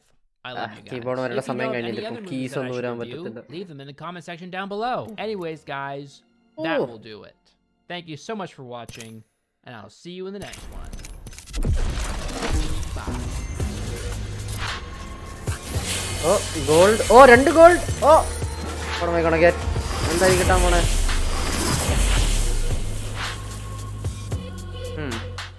Krypton skin. I guess it's okay. ഇതാരുടെ ഫ്യൂസിന്റെയോ? ഫ്യൂസിന്റെ ആണെന്ന് തോന്നുന്നു. If you're worried about spoilers for this movie, just don't, because you shouldn't see it. Don't see it. It's a waste of time.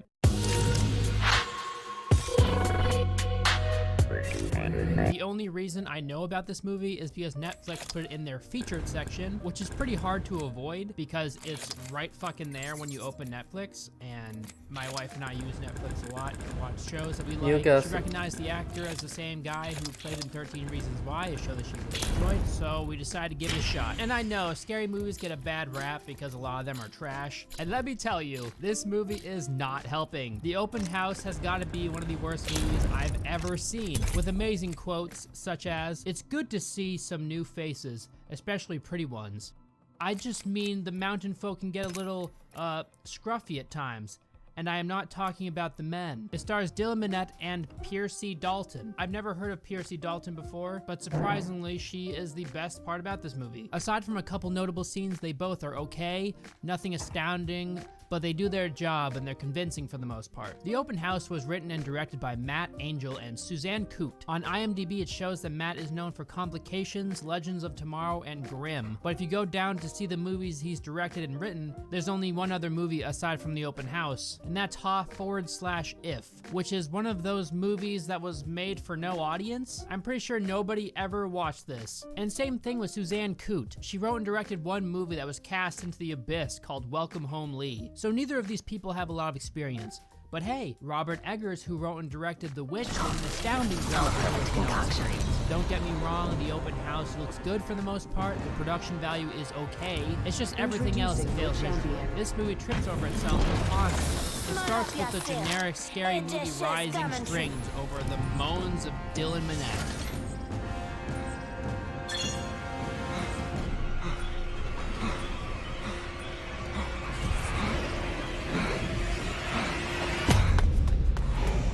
It turns out he's jogging. 513?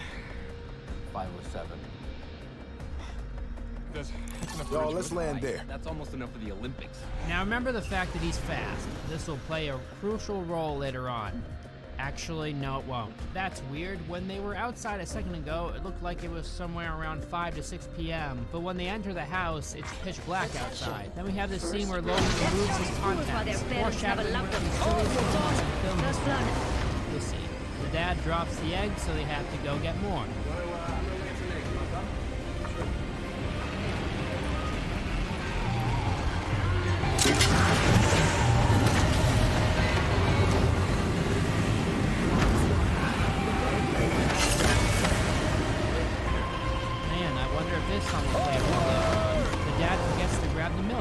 What an irresponsible dum-dum. Then out of nowhere, this car plows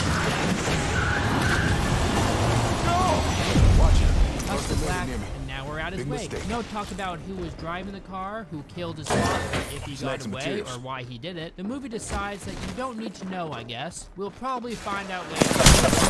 Right? Logan can stay at their mountain house since Naomi is too poor to afford rent. Also, very skimpy dress to wear to a wake. Look at that thick ass. Oh, hell yeah. So Naomi and Logan decide to move into this mountain house. On their way to this house, they run into the big bad guy of this movie, the Man in Black. Yes, that's what he's titled as on IMDb. Like a face of sand. Standing in the middle of the road, they swerve out of the way, stop the car, and poof, he's gone. Oh my god! Oh my god! Please tell me he's okay! Warning. Room closing. I'm already on the next ring. Oh, and out of nowhere, for no reason. Initially, I thought it was hinting at some paranormal stuff.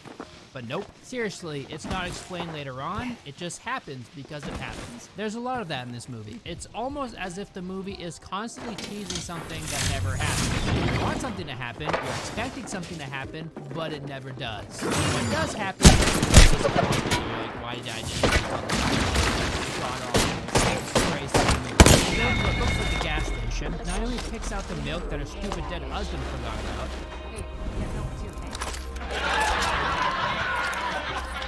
Logan drops his stuff like an idiot. Oh, whoops.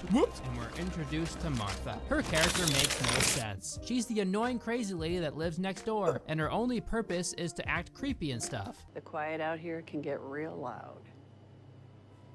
Bye-bye now. Like right here, she stares at Logan, Logan stares back, he looks away, looks back, and she's gone. Is she a ghost? Is there some deeper meaning?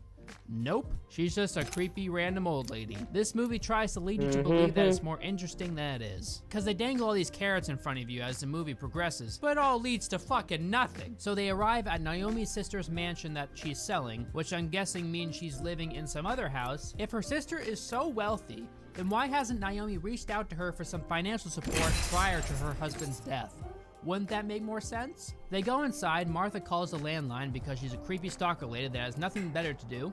Oh, okay. Thanks.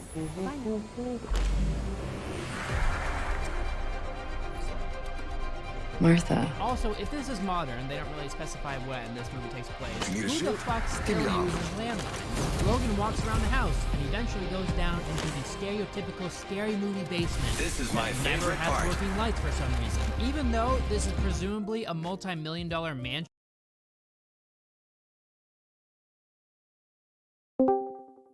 അവളൊരു ദിവസം ആയി Silverdrag. അവളൊരു ദിവസം ആണെങ്കിൽ എന്തോന്നത് personal ആണോ? അല്ല stream ചെയ്യാം. Streaming ആണ്. എന്നാ ഒരു 5 മിനിറ്റ് കഴിഞ്ഞോടാ. ഓക്കെ, ഞാൻ അപ്പുറത്തെ ചാനലായിരിക്കും. ഓക്കെ ഞാൻ വലിച്ചു. Some animals crawl off to die alone. But what a pity it would be not. I thank you. Trust your elders. You hustler. 我要玩摇摇车。给他个金盾。ഇവന്മാരെന്താ പറയുന്നത്?那个大马猴2个人，我玩纽卡斯特，纽卡是在纽卡斯特还是在纽卡特？然后我玩纽卡特，他玩密麦，我们2个人。我倒了，他拉我，他倒了，我拉他。First blood. First blood. And if I have my way, it ain't gonna be the last. 我在想是不是应该玩冲锋枪加6把喷子，直接打近战了。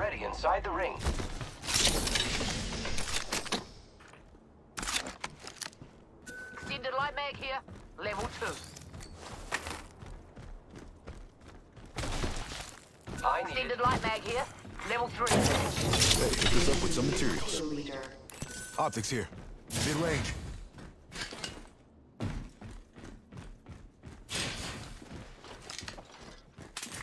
Never mind. I could use that.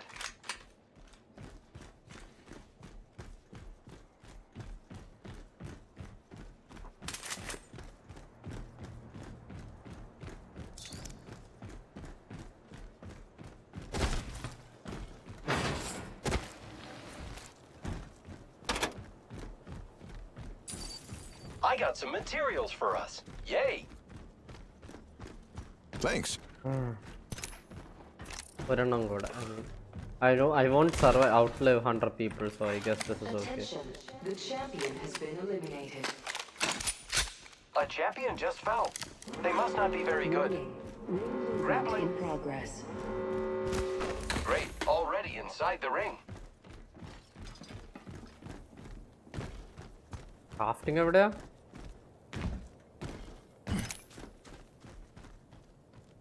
Let's camp out over here. Replicator over there. I'm a 我要 big 去 fan 造点 of 东 fellow 西。 machines. You got it. Yeah, keen as a bean. Cooking up something real nice. Give me a sec. Crafting. Do not bloody disturb. Delivering care package. Miharo, care package dropped by for dinner.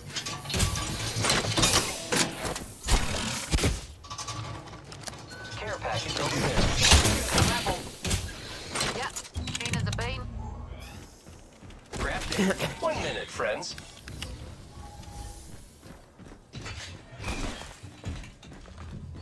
Need that tower. Oi, go in there.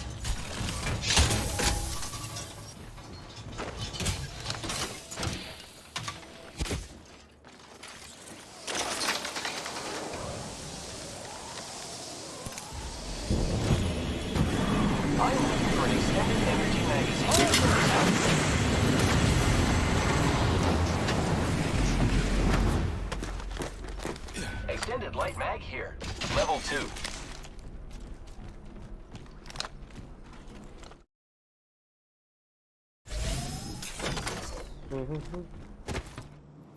Extra munitions for you in grates.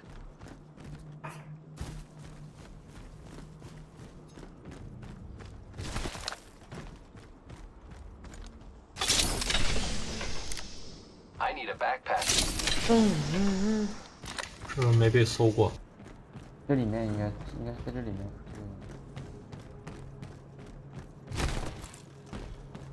Standard heavy mag here. Level 2. 野生指甲。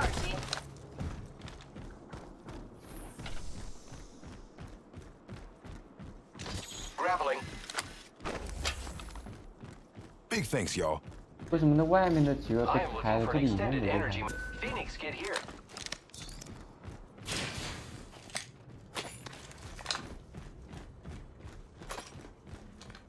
收过。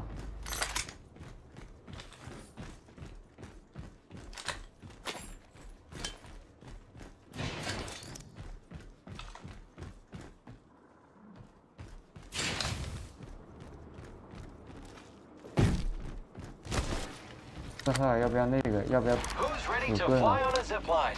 I am. Evo shield here. 啥东西？纽卡特 I am looking for an 还要不要 extended 那个 energy 那个棍？ magazine. Please help.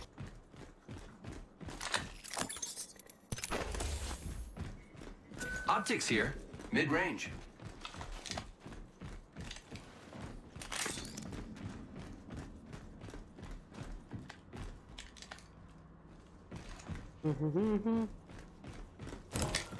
Using grapple.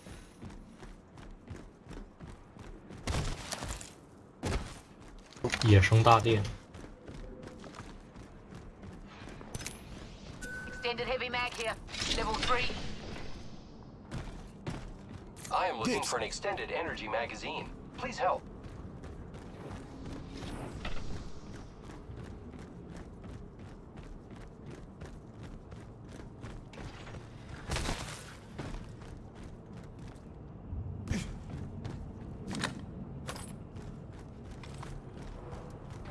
哎，现在能量弹匣变得这么少，轻重型都能找到，能量一直找不到。哎，你说啥来着？ Here I go.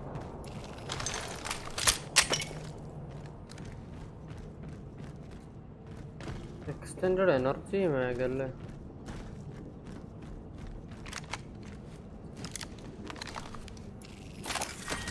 OK， 我的弹匣找全了。ഞാൻ hemlock എന്നാണോ തുടങ്ങിയത്? 找到一个野生大电，找到2个野生大电。前面有人。 Extra supplies if you need them. Replicators coming in. 前面有人，前面有人，我这有人。 Enemy here. Pleasure to meet him. Pleasure to kill him. 这边有人。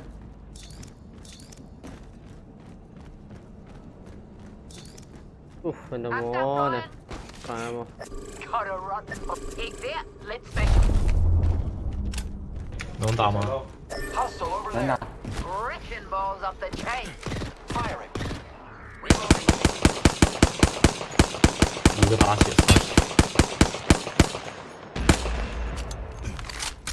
有没有雷？ Hostile spotted. 在这个门后面。 Drugs ripping through. Reinforcing my Evo shield. 前面侧面有人。 Eyes up. Enemy. Moving my mobile shield. Gonna take a little walk this way. 我干到一个。他们都在楼顶吧111车，111车。来了来了。我脸上，纽卡斯尔脸上一个。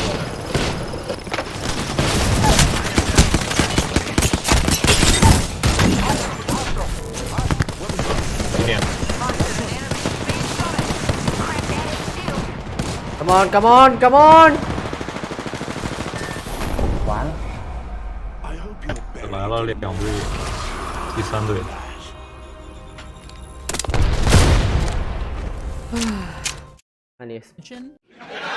He walks down some corridors and comes across a big pile of broken wood and stares at it as if it's a pile of bodies or something. Walks up the stairs and one of the stairs breaks. Ooh, scary. Logan hears a sound in the middle of the night, comes downstairs and notices a car with its lights on pointed at the house. That's weird. The car honks. Logan walks outside to confront this guy. The car vanishes out of thin air. You don't hear it drive off or anything. He stares at this random fake deer that has literally zero significance in this movie. Turns around and hilariously, there's Martha in the bathroom. She asks Logan why he's living in the mansion. Then she runs off scared, like a psycho lady. And instead of immediately waking his mother up because of the very strange car and the batshit insane neighbor, he decides this is a great time to reminisce and look at the photographs under her pillow. Okay. Logan wakes up to a weak jump scare by the realtors. Who reaches for someone's face when they're trying to wake them up? Don't you normally like push on their arm or maybe shake their leg? What is this guy gonna do? Grab his face? I only Logan are told they must leave because of the open house and to return at 5 p.m. And then we have this scene of the open house with a bunch of people walking in. These barbarians don't close the door behind them. And then we're presented with evil black boots. I know that they're evil black boots because the music told me that they're evil black boots. This is your champion. Thanks, music. Naomi and Logan go out to eat, but Naomi can't pay for the bill, so Logan uses his birthday money that his aunt gave him. How poor are these people? If they really can't afford to go out to eat, then why didn't they just go to a Dollar Tree and pick out some snacks? Destroy them with decorum. If they didn't have I mean, it doesn't make any sense, right? So then they go to this clothing store because shopping is something that they can do. If they can't even afford a meal, the guy behind the register starts where, nobody says nice things to my mommy.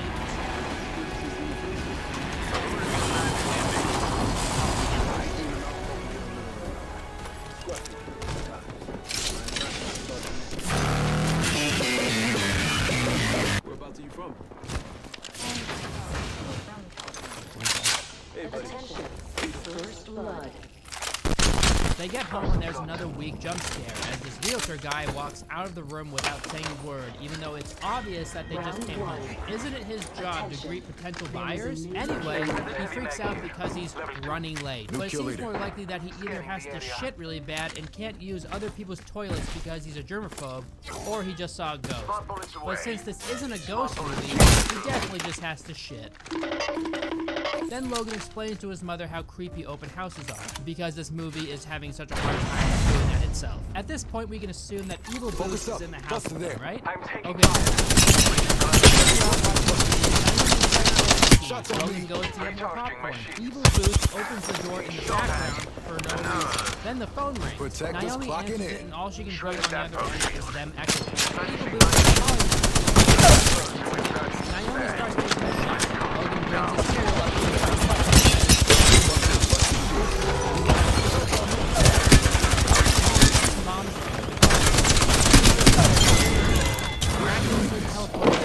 are great. So in the time that took for done. Logan to go to his mother's bathroom, Bring it get her down. phone, Go and slow. downstairs, Back on your feet. bowl of cereal and brought it downstairs for no other reason than to fuck with them? How sneaky is this dude? He's got some Mission Impossible training. I get it. Okay, cool. I'm just gonna go ahead and spoil it a bit. Here's an image of children. This dude is massive. And you're telling me that he's sneaking around with those big ass boots on. Optics here. Please. Then Logan hears something from the basement. So Evil Boots snuck up and downstairs, opening and closing doors without anyone noticing. This dude puts James Bond to shame. And I'm pretty sure there's only one staircase, so they're using the same staircase, people. This dude is like a ghost. Logan hears Naomi yell upstairs, so he runs upstairs, gets a glimpse of his mother's saggy patties. She tells him that the water went ice cold randomly. Naomi goes down into the dark and creepy cellar by herself in nothing but a towel to light the pilot, regardless of Logan telling her that he heard something down there. Wouldn't it make more sense for them to go down together? Instead of killing her when she's insanely vulnerable, Evil Boots shuts the basement door on her because we can't kill the main characters yet, because then the movie would be too short. The next day, Logan goes for a run, and the mountain air makes him slower or something. Maybe because you get less oxygen when you're higher up or something? I don't know. Then we see the guy from the clothing store peeping into their front door window because he saw the for sale sign. I'm assuming he knocked first. It's still very weird, and even though he's greeted by two people who clearly aren't in the mood, he practically invites himself in. What are you doing here? Right. This was bad. Optics here. Mid-range. I was just on the back road. It's all the for sale sign. Would there be any way at all I could just peek in town? Weird fuck. We're told that his name is Chris. So then Naomi gives this random stranger, sniper weird stock. fuck Chris, full freedom to wander around their mansion that isn't even theirs without any supervision. Kinda weird, kinda stupid, but whatever. We met him at a clothing store one time. He must be fine. Logan listens to the song that he was listening to the day his dad died because he wishes to torture himself. Weird fuck Chris goes into their basement with this expression on his face that says, hey, I know I'm not supposed to be doing this, but I'm gonna do it anyway. Naomi the idiot looks for Chris, but he vanishes somehow. Even though the last place we saw him go was the basement. Is Chris Evil Boots? Find out in the next episode. Then Naomi decides to take some pictures. Logan goes outside and has this weird moment where he looks into the woods and this happens. Oh, dekat. I need a knockdown shield. No idea why. Then the weird crazy lady Martha shows up with banana bread. I'll use that. Here's Johnny. She says this. Careful, no kill leader. Knockdown shield here. Level 3. Been looking for that. We just wanted to see the place one last time. Why is it awkward going to an open house? There are Am I skulls missing to be found something? in Is these it because bags. you're the neighbor? I don't get it. Then she says, my husband can't wait to meet the two of you. If you need anything, don't hesitate to come by. My Thanks. husband can't wait to meet the two of you. Which is weird because earlier she said that her husband had died. I thought you had said your husband passed away. There's an enemy over there. There's a charming spot. Forget that. Something. Senior moment. Attention. Here we hold go on again with the paranormal stuff. Is Martha a Yes, ghost? yes, y'all. What's going on? Naomi takes a shower. The water goes cold again. So she Firing heads on our down to foes. the cell yet again and makes the fire. She continues her shower, and yet again the water goes cold. She gets Logan to check on it this time. While Logan is checking on it, he hears Evil Boots knock a can over or something. But if Evil Boots can somehow stay unnoticed this far, I doubt he'd make a mistake like that. He probably did it to fuck with them, just like everything else he does in this movie. So why is it so hard for Logan to keep the flashlight on while he's lighting these matches? Why can't he place the flashlight someplace and then light it? So he can see what the hell he's doing. Spooky. Oh, there he is. Evil Boots standing right behind Logan, the sneakiest man on earth. Logan somehow doesn't notice and goes to bed. He gets up in the middle of the night to take a piss, and Evil Boots walks past his doorway. What, so he just watches them while they sleep? Where is this Goliath possibly hiding in Logan's bedroom anyway? Whatever. So Logan didn't notice him standing there. You didn't see the silhouette of a 7-foot-tall giant in your doorway? It's not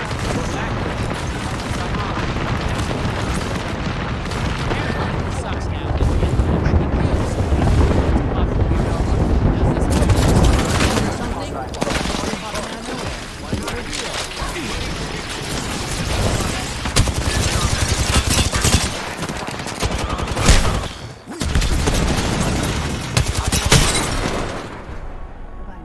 Naomi calls the plumber comes and starts fixing fixing their water heater. Logan listens to the music again because he loves feeling miserable. Naomi finds a crumpled up picture of their trash because Evil Boots is petty like that. The plumber tells her that Martha has Alzheimer's, which explains why she's acting so crazy. So cool.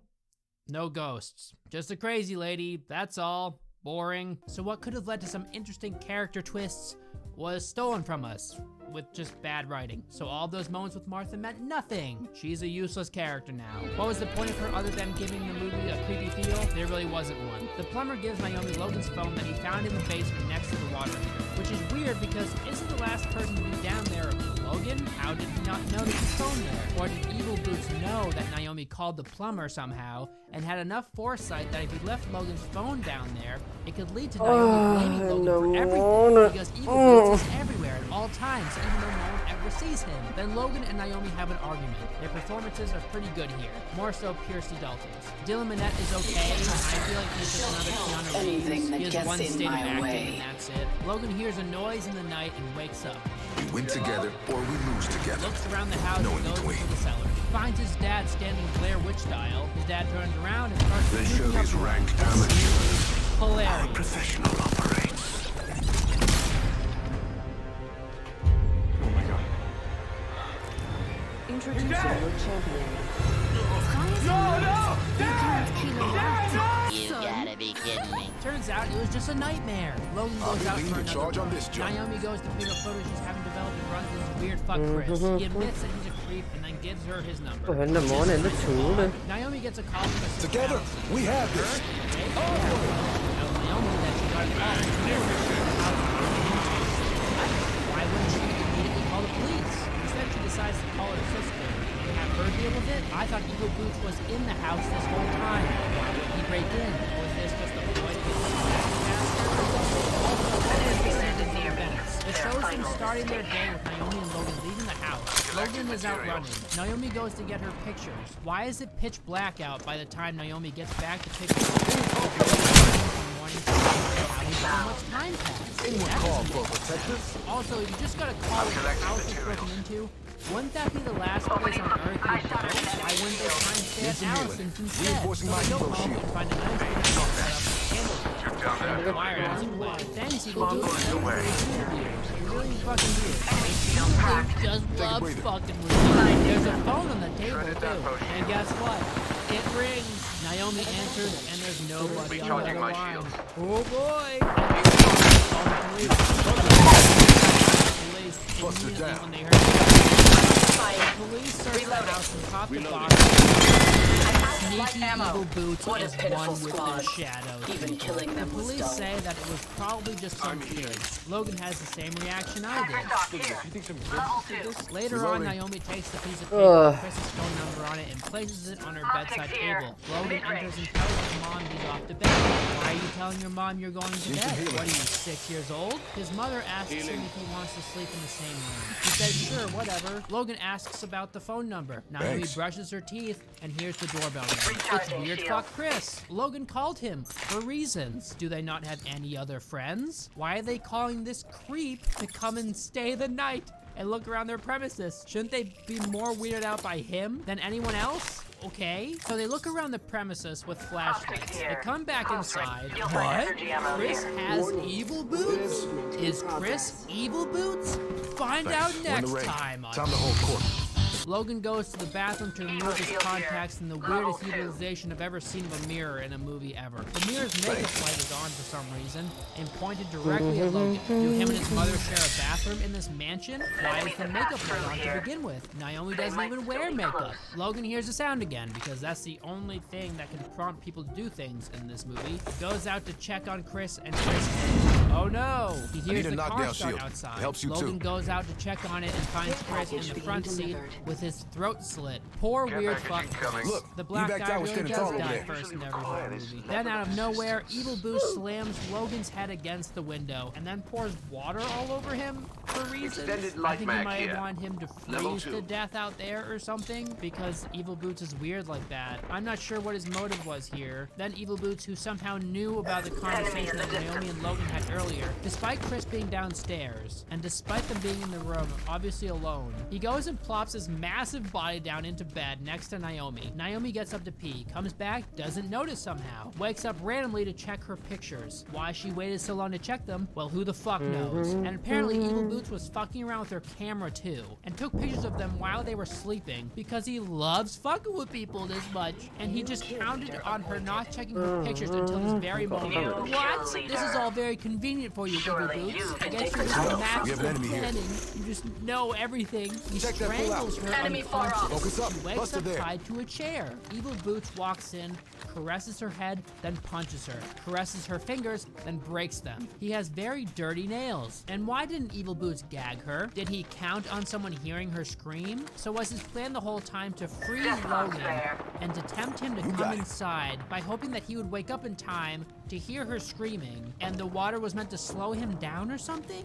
I don't get it. What are you doing, movie? Evil Boots places a knife next to her broken hands to fuck with her.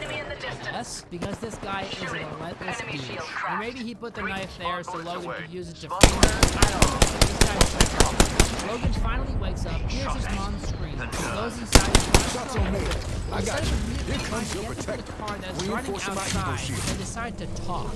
What are you doing? Shields are depleted. Mobile shields taking a turn. By the dogs from town. I'm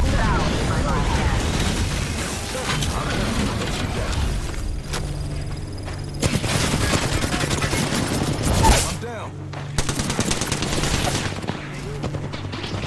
Oh, and the knockdown skill and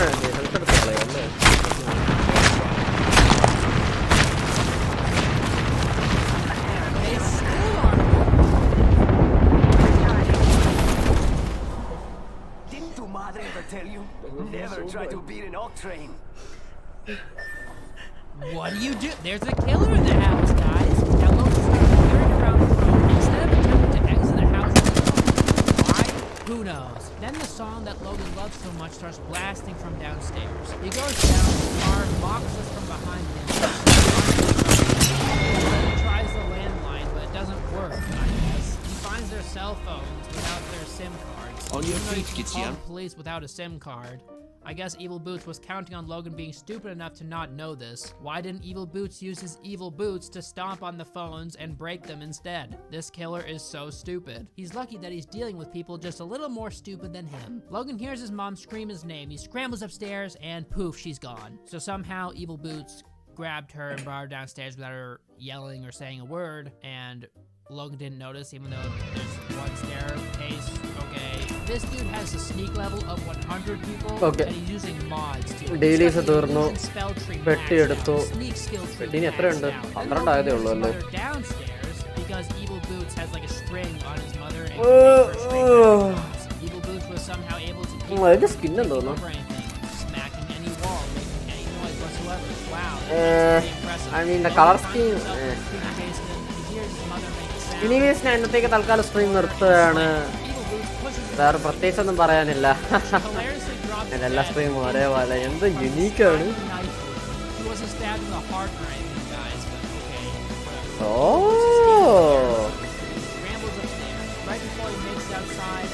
emote actually നല്ല രസമുണ്ട്.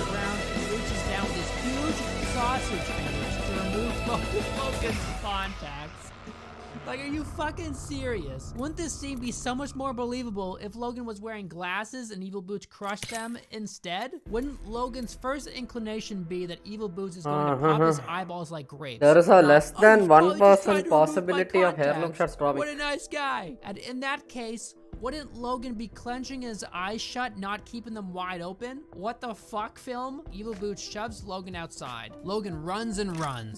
So obviously this is but anyways, ഞാൻ ഇന്നത്തേക്ക് തൽക്കാലം നിർത്തുകയാണ്. And പതിപോലെ goodbye, GG's and to be continued. Behind him and Bye-bye. hides beside a log. And out walks creepy Martha, that weird fuck just moseying along in the forest in the middle of